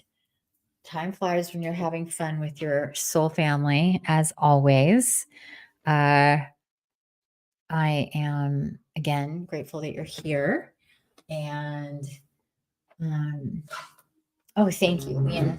Yes, such beautiful cards. Very much resonates. Good. Yeah, definitely resonating. Yeah. As usual, that I'll talk about the stuff and then we'll get the cards and then it's like there it is, more of what I talked about, but coming through the cards. So it's happened again. It happens all the time and I love it so much. Not that it proves me right, but just that it proves that I'm guided to talk about specific things for a reason, and then the cards come through to just put the icing on the cake. And so that's what we have, a beautiful cake now to pull a piece of that and just spend some time biting that down, digesting that for yourself, however, which way works for you, to really bring these energies in for yourself.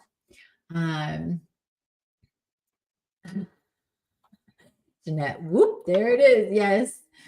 Oh, hello, Marlon. Welcome from the Philippines. Welcome, welcome. Nice to see you. Thanks for joining. You're just in time for the Spirit Walk. We're going to move into the Spirit Walk here in a minute. That is a channeled, guided astral spirit walk meditation for self-healing and energy. Excuse me, needed a drink. For today, we're going to be, it's all about obviously the equinox and these balancing energies of the light and the dark. And this is why my camera is off today.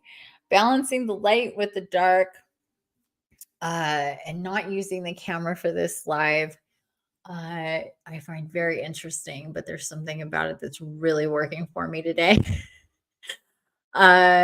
Just using my voice and not my whole self for this live is honestly just about all the energy I can do, because I had a wave of tired that hit me right before this live and it took everything for me to be here, to be honest.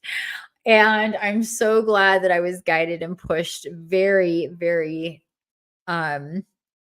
intensely to show up and to, as you guys know, I'm pretty reliable. I only don't show up if there's a really good reason, but today it was like, oh my gosh. I was just not, I mean, I felt emotionally fine. I was just very, very, very tired. And but anyway, it's been really great so far, this beautiful live that we've had today. And thank you all for being here and just listening. And hopefully you're enjoying this. And now we're going to get into the spirit walk. I'm going to take though a minute because I feel like I need to go to the bathroom before we get started. So we're just going to take a quick break here. Just for a couple minutes if you need to go to the bathroom. Oh, you're welcome. I appreciate you being here in the middle of the night. And those of you that are different time zones and it's so late for you or getting late for you, thank you so much for being here. I appreciate you. And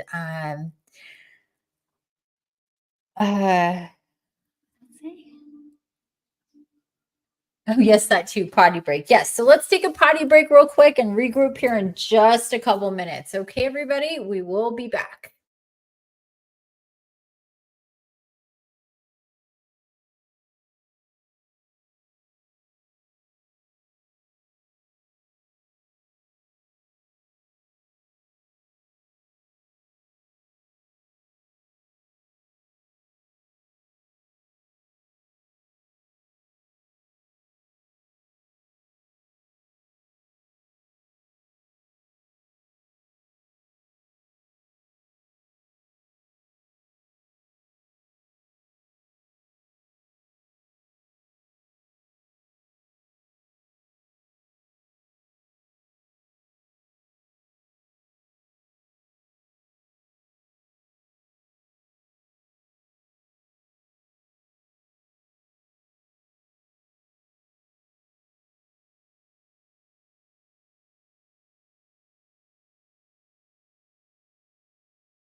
Uh-oh.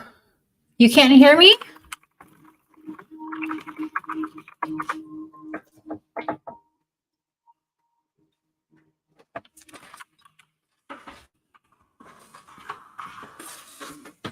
Hello, hello?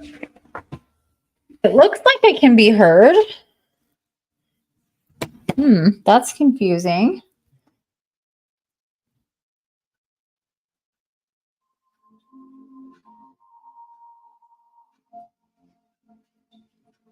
Interesting. If people can please comment if you can hear me so we can figure out if this is just Jeanette or if this is everybody or what's going on. Because it's looking like it's working on my side. Now you can. Okay, great. All right. One more minute. I'll be back in just a minute.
Okay, everybody. Are we back and good with being able to hear me? Hopefully everybody has gone to their potty breaks. I just lit some Palo Santo and my bay leaves. Oh, I love burning bay leaves so much. Don't forget to burn bay leaves, people. Smells and feels amazing. Just like another layer of sage. So grab your crystals, whatever crystals you're guided to have around you or in your hands. It's not specific this time. Just generally speaking, to have your crystals handy. Oh, my copal. I'm going to burn some copal. I forgot about my copal. Copal is another, it's like a tree resin that burns, has its own very distinct smell, very beautiful ceremonial type of tool for creating an open, clear space before your meditation or you're doing any divination or healing or anything like that.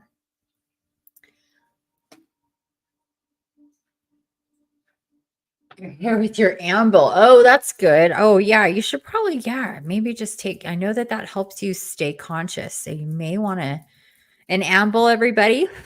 If you don't know, it's a plant medicine. It's a tobacco based plant medicine that,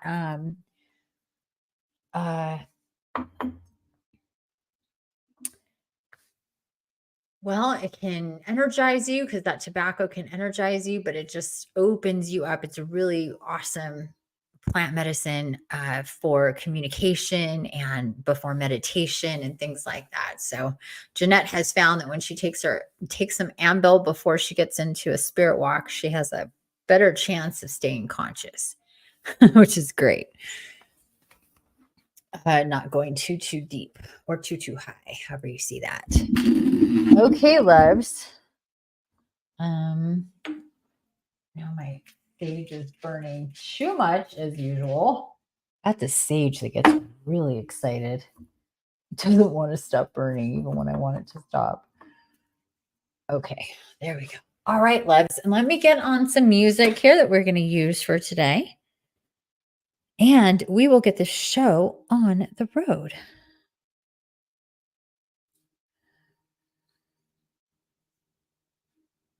Oh, actually, I know what I'm going to do to make this easier. Or maybe not. Ah, there we go. We're going to need more time. Sorry. It was very loud. Freaking commercials.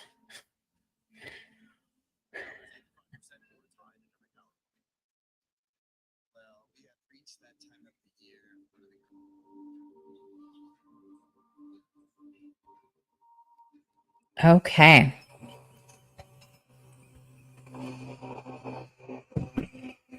I am going to also share this in the chat because there's only so loud I can have this, or else I feel like I have to yell or whatever, or you guys can't hear it. So I'm going to share this in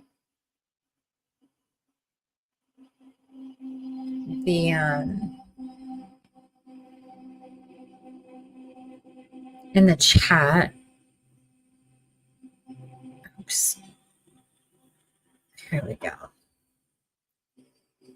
So if you want to play this for yourself, you can. Oops. Oh no. Oh my God. What? That was wild. What it just pasted was something from yesterday and a bunch of personal information. Like, what was that? All this banking information that I was doing yesterday. Okay. Weird as shit. Okay, that is the link to the track that I am going on right now. As we get into it is the Infinity Realm, the Sky Tribe Trance. This is what I was listening to earlier. I'm guided to use it again. Shamanic drumming, air immersion, tribal ambience, a really bitchin' track. And we have used it before. And it was with me earlier in my solo work I did. So with that said, my loves, we are going to get ready here to travel. If you're new to my spirit walks, all you have to do is close your eyes. It is advised if you can please put something like an eye mask over your eyes or tie a scarf or around your head. And if you could please stay in the seated position.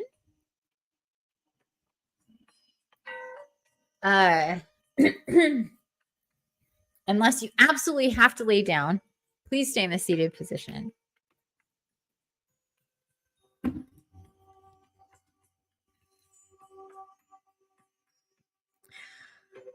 So again, all you need to do is listen and follow my voice through this spirit walk. Keep your eyes closed. You can move if you get itchy, if you get hot, you can, whatever you need to do with your body, just try to keep your eyes closed so you can stay in it. And you're going to be seated either in a chair or up on a bolster with your legs crossed, whatever is working and is comfortable for you. Just make sure that you're balanced in your left and your right side on your seat. That you're not too far over or too far back, like you're not straining your back or too far, leaning too far forward. You're right and straight in alignment with your pelvis and your, excuse me. Smoke is getting to me. 1 second.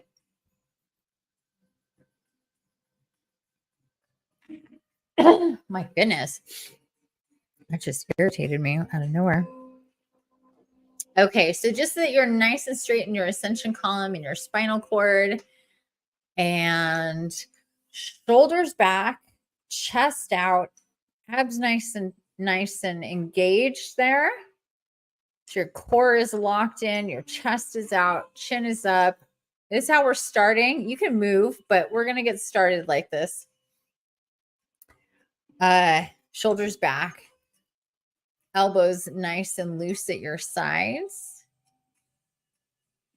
Palms on your thighs, just very relaxed and open, palms up.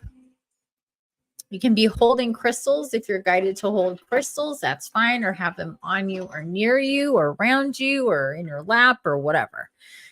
Oh,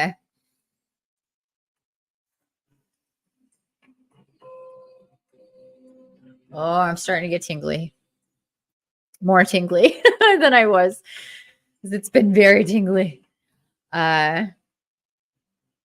So let's take a few very slow, controlled, deep breaths. Sit your own pace here, just feeling into the music and your body, your beautiful, glorious body that you're in love with. You love your body. Feel into that body that you love. And if you don't quite love your body right now, fake it. Tell yourself that you love your body because you really do. You really love your body.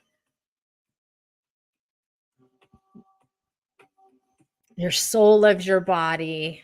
All your soulmates and soul family loves your body. Your face, everything about your body is exactly what it needs to be. It's perfect. It's beautiful.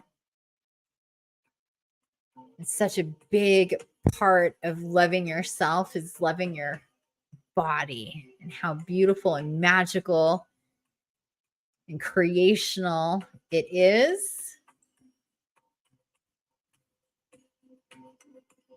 So right now, say to yourself, I love you.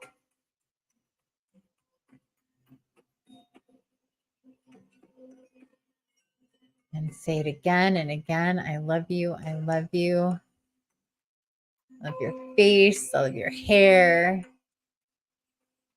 I love your arms and your legs. I love all the internal organs of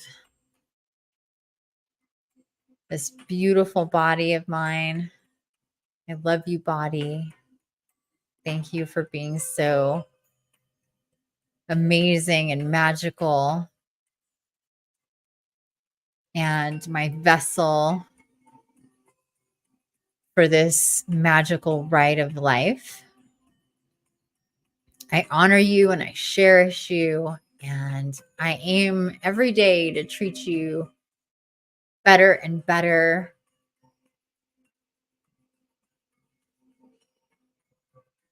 To heal you. To connect you and to ground you and to feed you beautiful, wonderful, nutritious foods.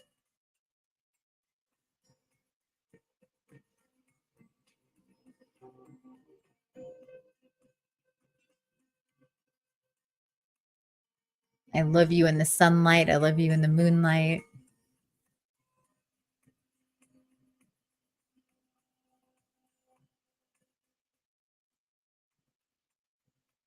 Just think of your body as we go into autumn. We're leaving summer and going into autumn, and our bodies are feeling the change in temperature. Or you may be going from winter to spring if you're in the northern or the southern hemisphere. Whatever that it is for you, change in season is coming. And our bodies are going to adjust to that, less light, more cold, or more light, more warmth.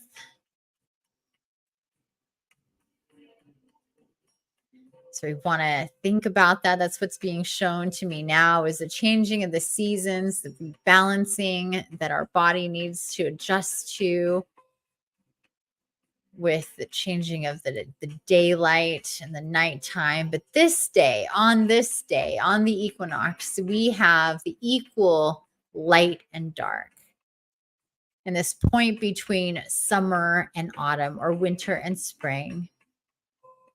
And that in itself is beautiful because both of these things are happening at the same time with this one beautiful body of Gaia. It's depending on where you look and where you're at in the world is what you're going to experience and how different both sides and up and down of her can be at the same time, and the balance of both.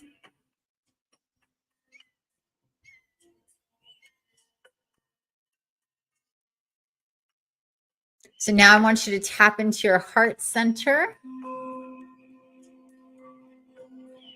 Take your left hand and put it up by the top, like the very bottom, like where your clavicle is almost. And then your right hand right below it. So both of your hands are on your heart center, your chest. Take a deep breath in. Feel your chest, your breasts, your ribs, whatever you feel when you do this. Take another deep breath and feel with your hands on your chest, your body, taking in life force, energy from the breath.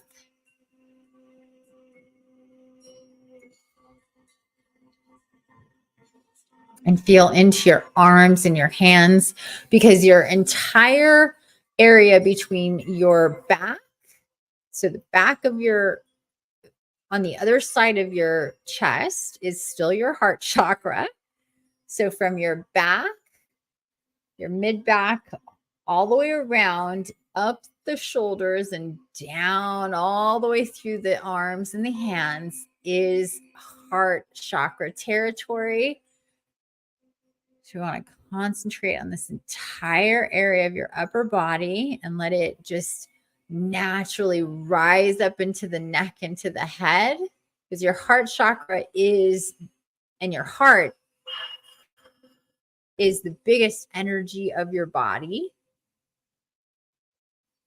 It expands your energy field more than your brain, is your heart exponentially.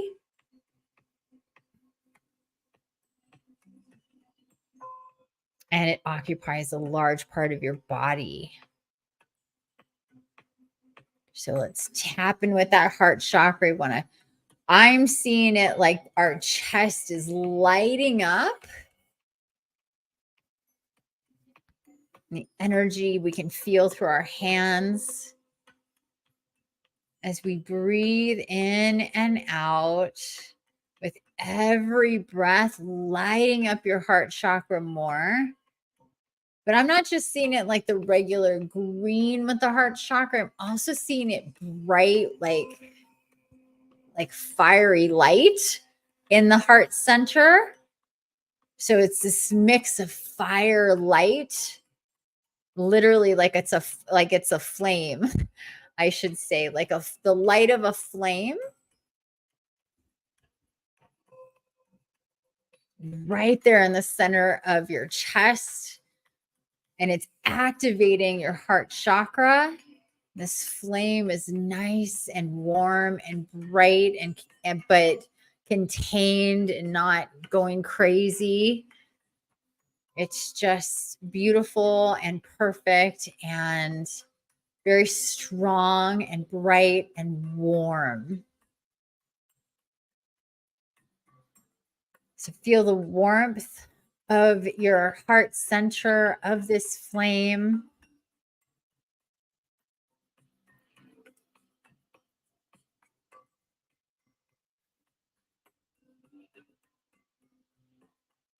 Let it activate within you. Just imagine looking into a mirror. Oh, I love it when we work with mirrors. A mirror is starting to produce right in front of you a nice big round mirror right in front of where you sit, so you can see yourself. So look at yourself in the mirror with your hands on your chest, listening to this music. You can sway back and forth if that feels good, or you can stay still.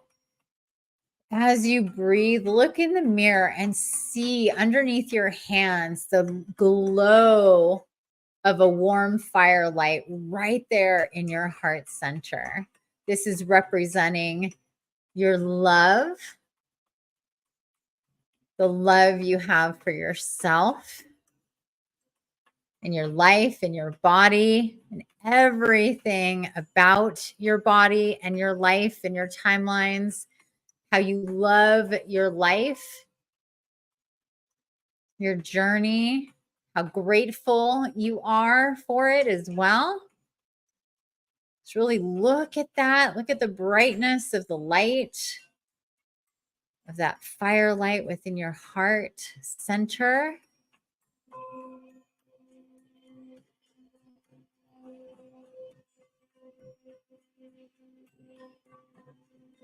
And right now, if there's any aspect of your life that needs balance and restructuring in some way, that you're being shown that and you acknowledge it,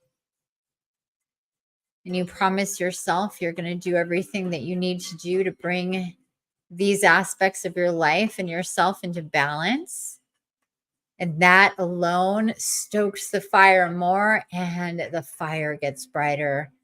The glow of firelight, of life force energy, fueled by love within you, charged by your physical heart, and that creates this fire light that you can see nice and bright in your chest. It glows up into your into all of your chest and your shoulders, and starts coming down your arms, fills up your entire chest and your back. Your intention to be in balance is bringing all of this fire through your body. Why? Because it is moving through your body to receive this energy that's coming. It is acting as though it is already there. So it's moving through the entire upper half of your body, through your chest and your back, your arms and your hands, taking all that energy through you. Feel it through your shoulders and your back, up into your neck. Everything is glowing. And if you want, you could take your hands off of your chest and just hold them out to your sides, palms up, bent at the elbow, right at your sides, like you're holding two bowls. So with your hands like in the cupping position here, let that fire light go down your arms all the way to your hands.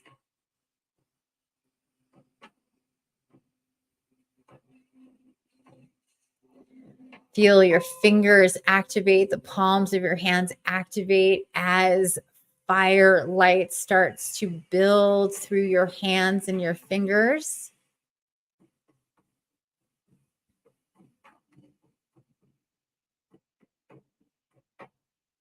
And you feel the density of this energy starting to form in the palms of your hands. You feel the weight of it. And you can see yourself in the mirror as you hold your hands to your sides and you hold your hands this way, and the light starts to form in the center of your hands. And you look in the mirror, and now there's two of you here. We're doubling the power and the energy with your reflection and you witnessing yourself being of light and brilliance, both of body and energy, spirit and light. And that energy coming through your hands, through your arms to your hands.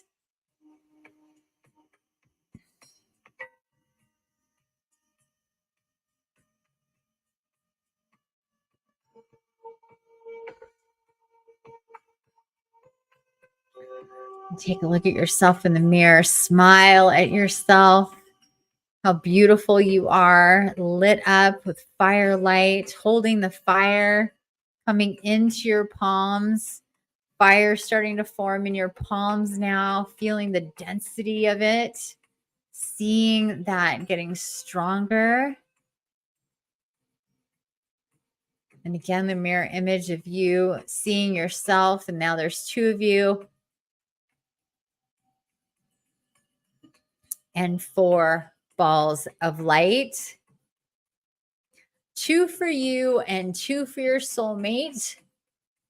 If you are single and at some point in your life and you're working towards more balance in yourself and being stable and ready to bring somebody in, a divine union type of love, a partnership, collaboration into your life, those other 2 balls of fire that you're holding in the mirror represent theirs and what you are holding for them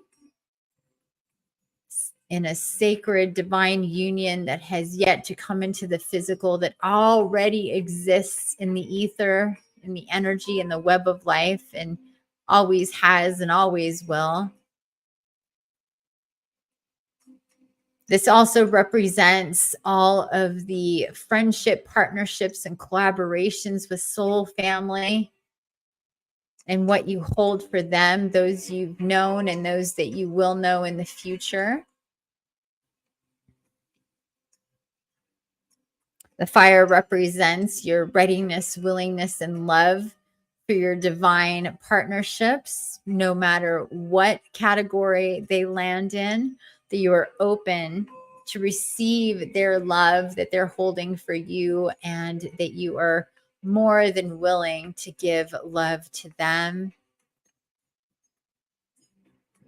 to be in mutually beneficial, beautiful, magical partnerships where love is at the heart and the center of everything.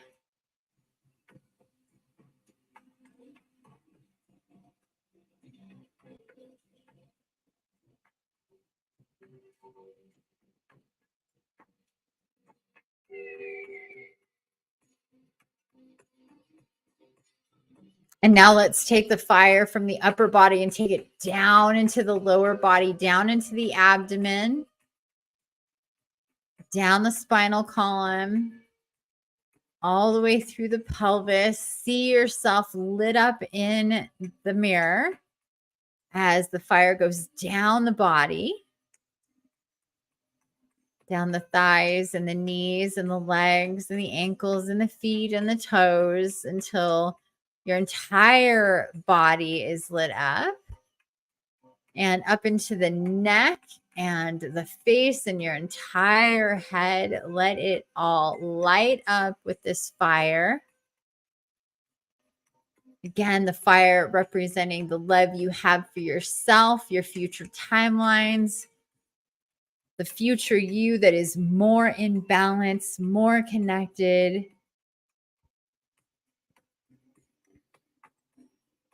and the present you that is so intentional and motivated and inspired to move forward in your timelines to your future self. It's very intentionally. Let's see timelines unfold in front of you with the light of this fire, little lines of light right in front of you, going out infinitely.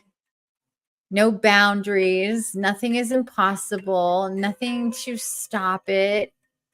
No speed bumps to slow it down. Just infinite lines of light going out and coming in to you. And your intention is to send your energy out with your light, this fire light that's coming from your entire beingness. Feel it through your body, lighting yourself up, letting everything come into balance. No fear, no programs to hold you back. Nothing's restrictive. Everything feels so good just to let go into these timelines.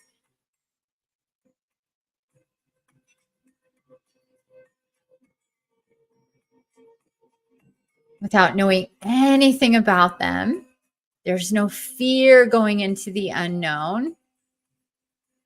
And if anything is coming up for you, just tell yourself there's nothing to fear here as we move and create these timelines into the future, highest possible timelines for ourselves as we move into the future from the present. We allow for divine support to come in to guide us along these timelines. So there's nothing to be afraid of as we move into the unknown. Everything we need to be happy and healthy, secure, and abundant will come to us. There's no friction. Everything is in balance and in flow. The creative energy is flourishing out from these timelines.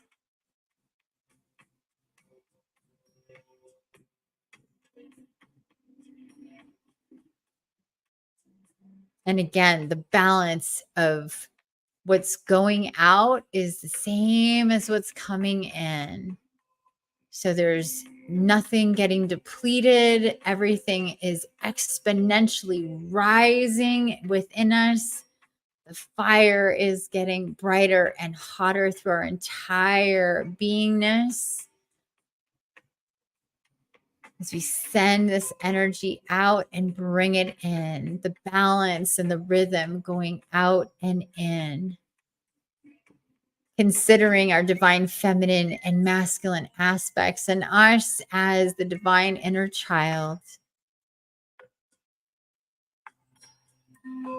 Curious, adventurous, wide-eyed, and wandering forward. No specific destination, just going as guided, knowing that every step is the right step because that is where you're guided to be. Along your very unique, beautiful path that intersect with so many others the more that you go. And see each step you take forward, each step the collective takes forward, and there's a convergence that is being created in the near future where more are going to come together as a group and unify again and again and again in different pockets of the collective. Everything is going to get more dense with the awoken ones, the light workers, the light warriors, the divine incarnates, the nines. And take a deep breath, feel into this and see this unfold in front of you, whatever visions you happen to see for yourself, whether they're from the first person perspective or looking at a scene, whether you're in it or not, just let it come through.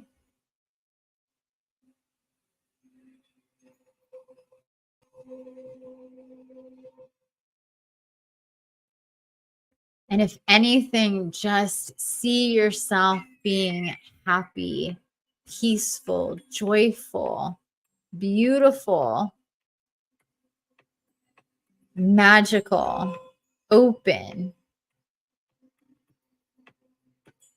maximize fully in your potential, no matter what, stable and balanced, mastering your frequency from your point of view of being tempered in your responses and your reactions, mastering your frequency, watching your thoughts and how you speak to yourself, to others, for yourself, for others.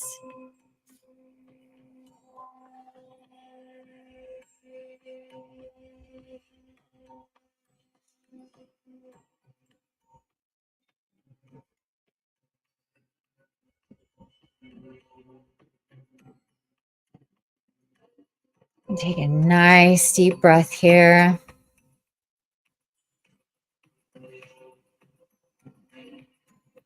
And see yourself inspired to join in, to go from the outside of the circle to the center of the circle in the middle of the party. dancing and playing and laughing with soul family. There's a big scene of celebration here coming through, a party, bonfires, music, light shows, plant medicine, just love all around, beauty and love and nature and Gaia, whatever's coming through for you. It's a beautiful scene of family, of celebration, of unification.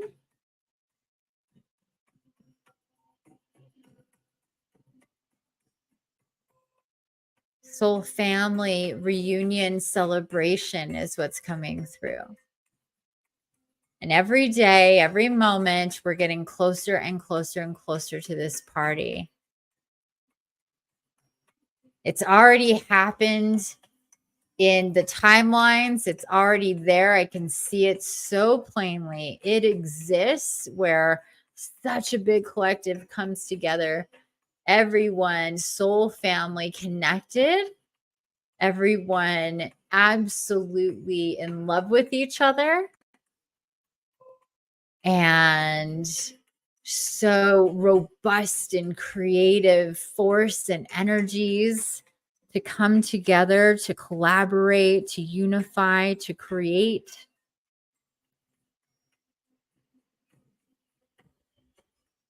And again, just a lot of dancing and singing and hugging and laughing and teasing and joking and again, hugging and all of that good stuff. And there's just firelight everywhere because there's all these fires everywhere. And there's not one big fire, it's just all these fires everywhere and this big, beautiful open space. And people are just going just like a school of fish, just circling each other and going here and going there and everywhere. And it's just one big conversation that has all these different facets because everybody's just coming and it's just absolutely beautiful. And it's very joyous. It's very celebratory. It's very beautiful. There's laughing and crying and all this reuniting and epiphanies and aha moments and remembrances and deja vus and all of this stuff, like people like wearing the same things or having the same tattoos or crystals on them or whatever. There's just a lot of mirroring here when we're looking at this crowd of people and how it's so obvious that these people are related and they're family, even if they're not human family, from as relatives, that we are soul family. And it's obvious when you look at us all as a group that we're related. We're divinely related. There's attributes that you cannot not see. And it's fantastic and phenomenal and magical and real and alive. And the idea is to cultivate all of that energy that is deeply connected in the DNA of our souls and our Merkabas, that comes through our flesh and our bones and our skin, our soul and our fingerprints, and how we're meant to blend it all together, creating a balance in the collective and upon Gaia, like a love nuclear bomb that goes off and spreads over the entire collective.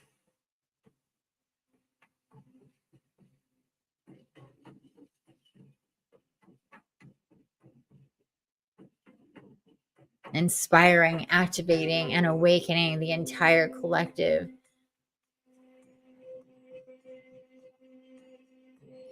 Each individual to their group of soul family.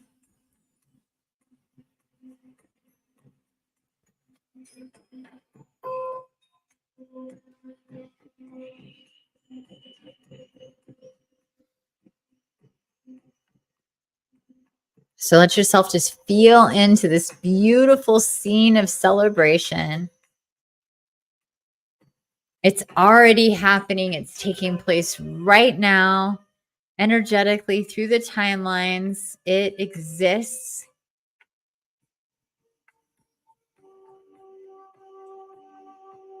It's just the details need to be filled in with the physical and the timelines converging, and we will have this moment in time.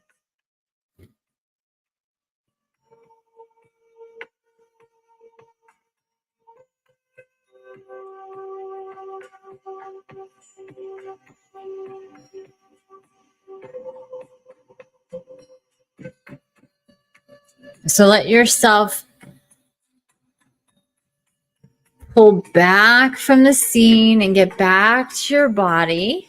Still lit up with the fire here.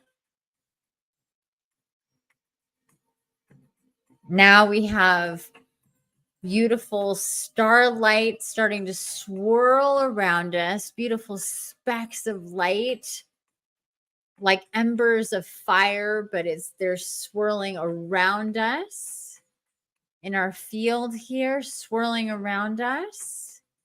Specks of beautiful fire and light embers swirling around us and going up into the sky.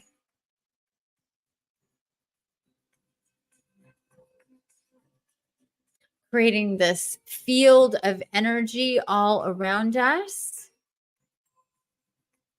Pushing out everything else that doesn't belong, where it's just us and our fire light, our life force energy, our love force energy, and around us and around us. And it swirls around us, and it's dense and it's moving quickly. And it's powerful energy all around us. We're creating a cocoon of air and fire energy here with your embers of light. And this creates streaks of light that go by around you. So it's just lines of light going around you as it gets faster and faster and faster. And you are in the center and you are perfectly calm and at peace, watching this beautiful light around you swirl and swirl and swirl. Pushing everything out that doesn't belong and just keeping you and your energy here. Feeling yourself in your body, all of your bodies, everything in the world, everyone, every aspect of your life, far, far, far away. And it's just you, the light and the fire of your body, the fire from your arms and your hands, and all of this warmth from your own body around you. So safe, so comfortable, so perfect. And the streaks of light swirling around you, pushing everything out that is not you.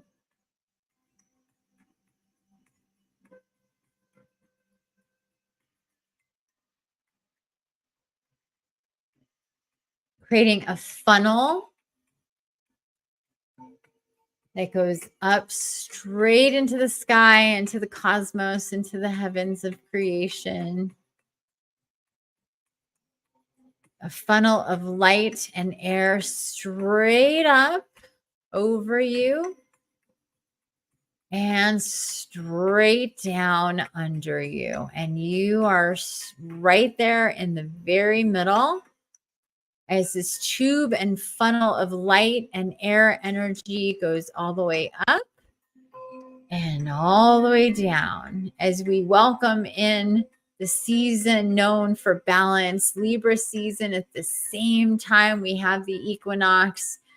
We look for balance on both poles of our beingness, going up and going down. And with this energy going down, we send this energy down into Gaia, connecting with her abundance matrix, her fire and light and crystalline body that is ever changing, evolving, and expanding, ascending, and creating. Sending your energy down into Gaia, your funnel of fire and air down into Gaia, connecting with the abundance and crystalline matrix. That is the matrix of crystals that she has throughout her entire body.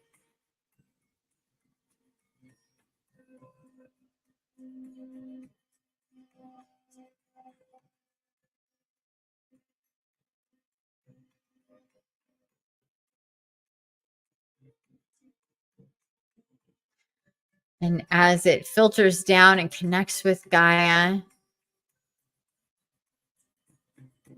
it's like roots wrapping around the earth,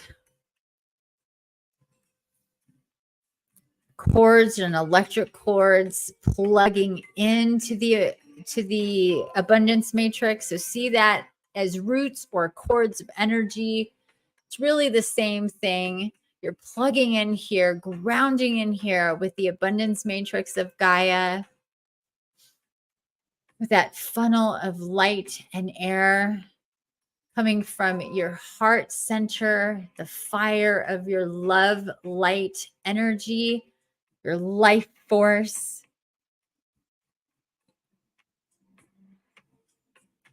And the love you have for yourself and your life and your story and everything you're connected to, your soulmates that you know and don't know just yet. All of that is connected in the fire and light as a reminder.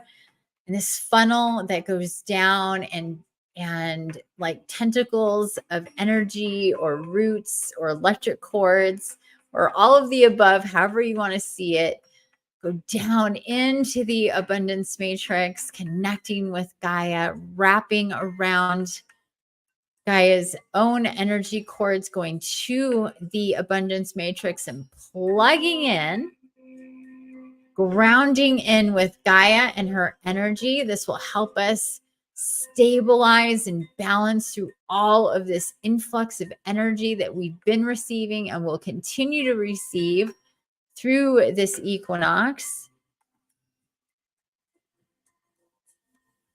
These are ascension, leveling up,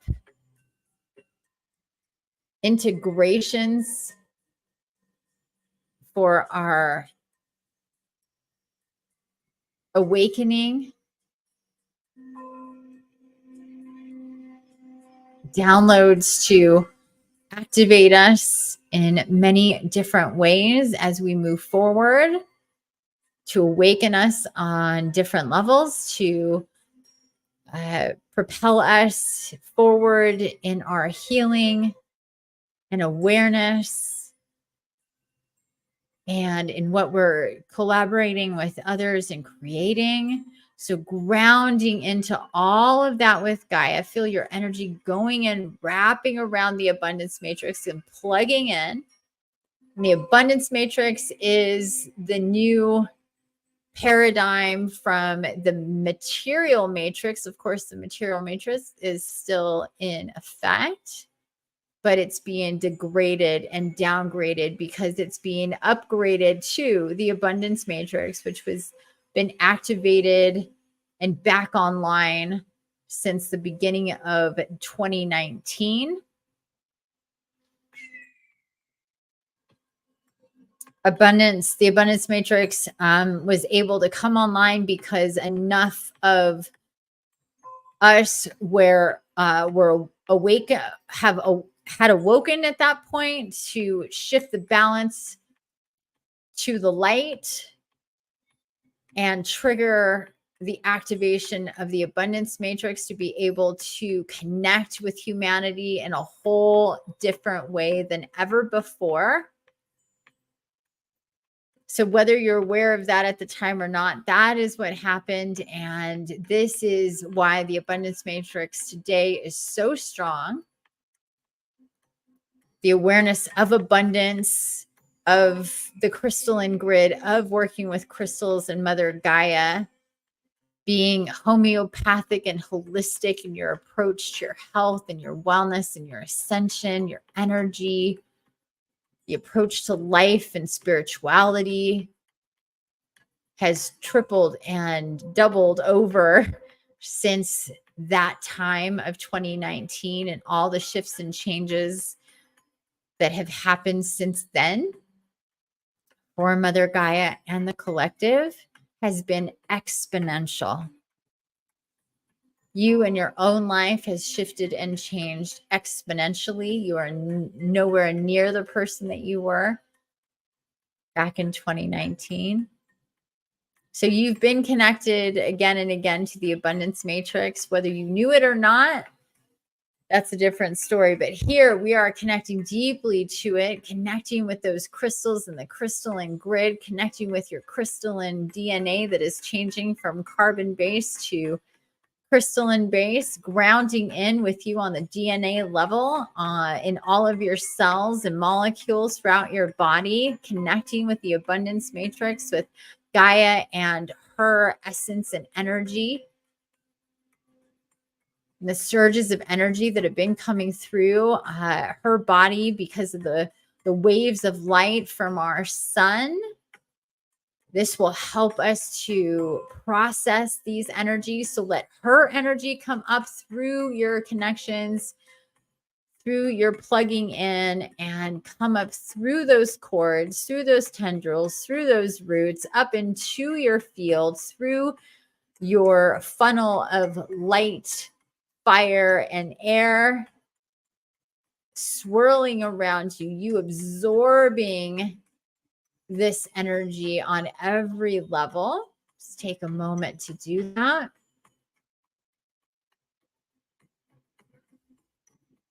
So as you take a breath, you're bringing this into your field and your body through the air. So deep breath, life force energy into your beingness, into your lungs, and dispersing throughout your entire body. It might get a little heavy in here in the head and the chest. Just breathe in. Nice deep breath, and then pull it in and through the body like waves of light coming through with each breath, because that's exactly what it is. So you might feel it like a wave of energy coming from the top of the head and going down. So another deep breath.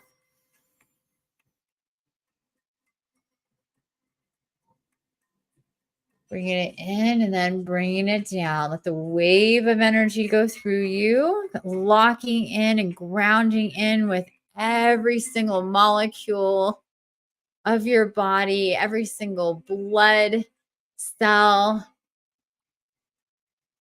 every fiber of muscle and bone and skin and hair and DNA in your body.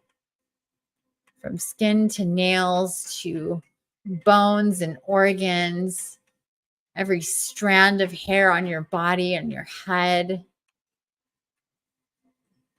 every brain cell, every heart cell, every cell of every organ of your body, grounding in with this energy. One more deep breath. And then bring it down into the body. Big waves of light coming through, feeling it through the head and all the way down, fingers and toes and everything in between, down your spinal column with this next one. Deep breath in. Bringing from that funnel of light. And then into your brain and your brain stem and down your ascension column and your spine, going through your entire neurological system all the way down.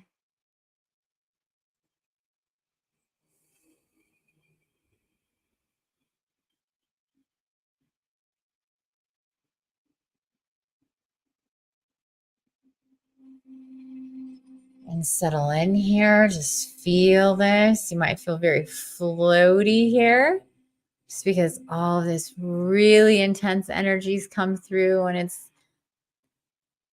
integrating into the body, but you're actually doing this. It's going to start feeling heavier in the body in a good way.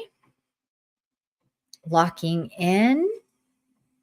Remember, Mother Gaia sending her energy up into you so you can lock into the abundance matrix, ground into the abundance matrix.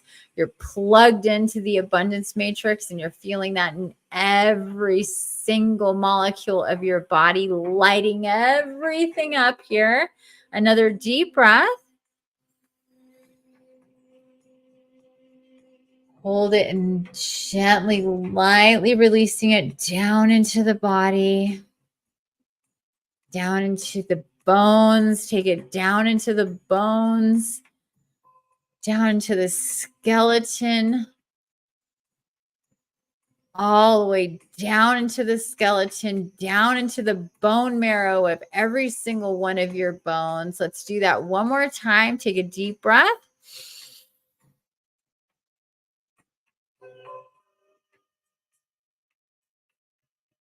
Into your skull, into your jaw, into your teeth.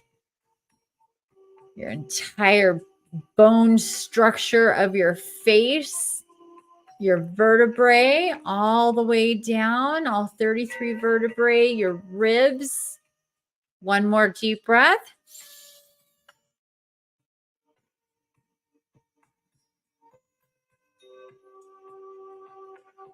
Concentrating on your bones, your pelvis, your hips, your tibia, all the way down your knees, all the way down through your feet and your toes. Every single bone in your body connected, lit up down to bone marrow level. All the cells in the bone marrow lit up of every single bone in your body.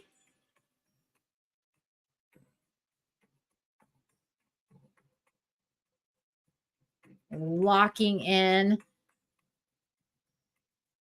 plugged into the abundance matrix, grounded into the abundance matrix. Feel the magnetic pull that you're feeling down into. Feel it down. I'm feeling this real pull, like if you were to take your hands and hold your hands out, that there's like a rope that would be like pulling you down, but this is a good pull. It's magnetizing you down into the abundance matrix with this fire and light and air energy, into the structure of the abundance matrix, into all of the crystalline grid of Gaia, activating with the crystals that you have in your possession, the crystals that will be in your possession. This includes the Andara light beings that you have in your possession and will come into your possession, lighting them all up, activating all of your crystals, activating with the abundance matrix, connecting, charging,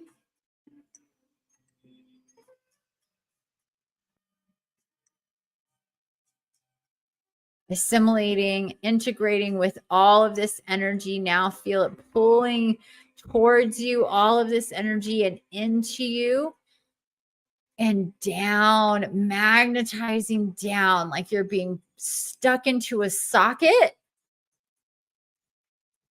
But it doesn't feel constrictive. It doesn't feel in any way uncomfortable. It just feels secure, like you're being stuck in a socket.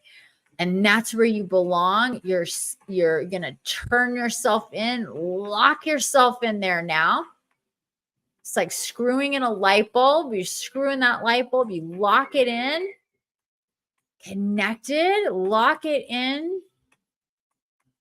Lock yourself in here. All of your energy, lock it in, turn it in. Feel the magnetism pulling you down from the top of your head all the way down through your body, because it's in every one of your cells that you're grounding in now at this time. Totally secure here in your grounding. You're locked in. Just say to yourself, I'm locked in. I'm locked in with Gaia. I'm locked in with the abundance matrix. I'm grounded. I'm secure. I'm stable. Big waves of light could come and I'm stable. Big gusts of air and wind can come and I'm stable. My roots are deep and grounded and locked in. Nothing can topple me over. I'm stable. I'm magnetized. I'm locked in with Gaia. I feel it from the top of my head all the way down. Locked in, secure, grounded, charged, connected with Gaia. And as she rides her waves of energy, she brings those up to and through me so I can ride the waves of energy with her, connected, stable, secure, grounded. Now take a few stabilizing breaths at your own pace here just to feel into this.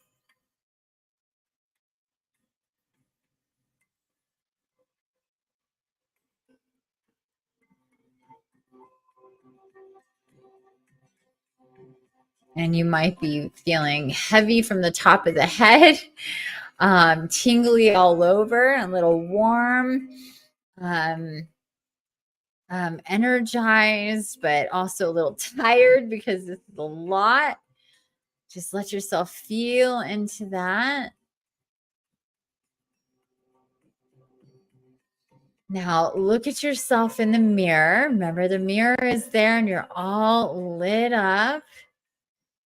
See yourself in the mirror like a lit up statue that's alive. That's how solid and secure you are. You're like a marble statue, but you're also like metallic and fiery at the same time. You look into your eyes and your eyes are lit up and on fire. Your skin is glowing with life. Your hair is up and whooshing around with the energy. It's floating all around you. And you feel absolutely brilliant and luminescent and beautiful and strong and powerful and secure and stable and, of course, balanced.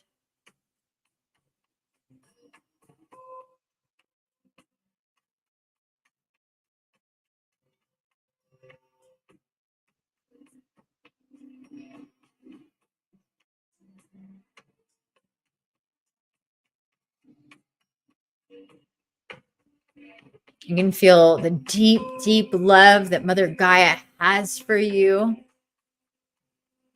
Feel it through and through to your bones, to every molecule in your body, how much she loves you and supports you and is with you and shows you that in so many infinite ways every single day.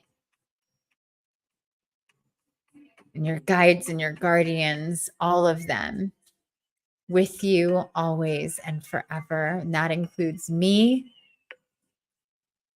I love you all, dear ones, so much. Thank you for being here.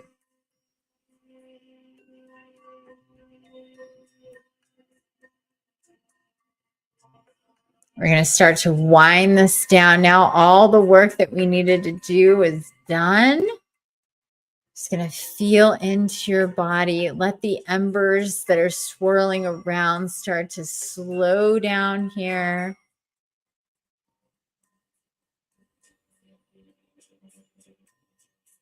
And that tube of air and fire and light that is going down and going up to start to slow down and just get smaller and smaller until it's back to just you.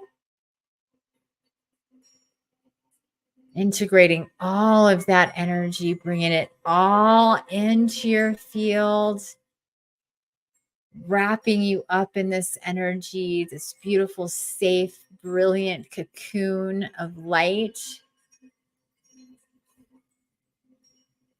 And may you remember how this feels in any moment that you need to feel stable and secure and loved and grounded and in balance.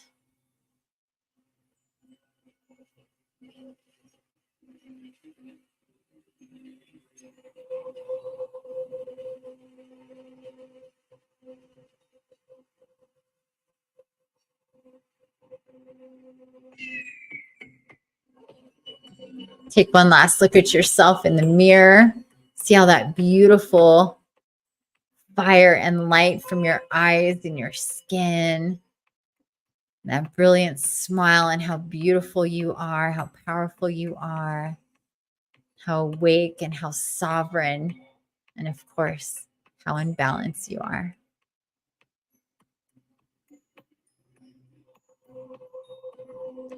And the mirror will start to disintegrate and fall away.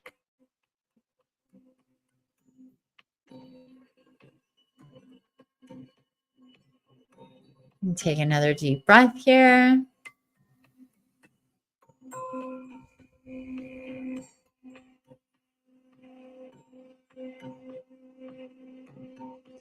Now, I will tell you, you're literally, ironically enough, your balance may be a little off when you get out of this spirit walk. So just take it slowly. Please drink lots of water and keep your energy or keep yourself from using too much energy for the rest of the day or evening. Go to sleep sooner than later so you can integrate with all of this fully overnight,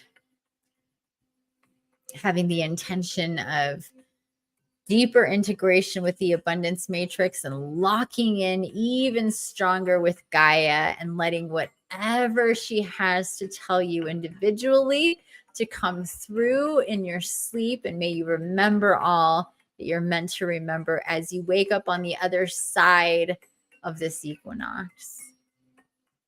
And with that, dear ones, thank you so much for being here. I love you dearly. Cherish your energy and our soul family connection more than you will ever know. I'm grateful for each and every one of you, past, present, and future. Sending big waves of light and love to each and every one of you. I love you dearly. And let's make this last phase of 2023, the rest of September, October, November, and December be our most magical, abundant timelines that we've ever seen. So please, with that, dear ones, stay in your space for as long as you're guided to. Go slowly as you come out of this space, back into body, feeling all of this energy through you. It's very intense. It's very warm. It's very loving. And let that carry you for the rest of your day and your evening.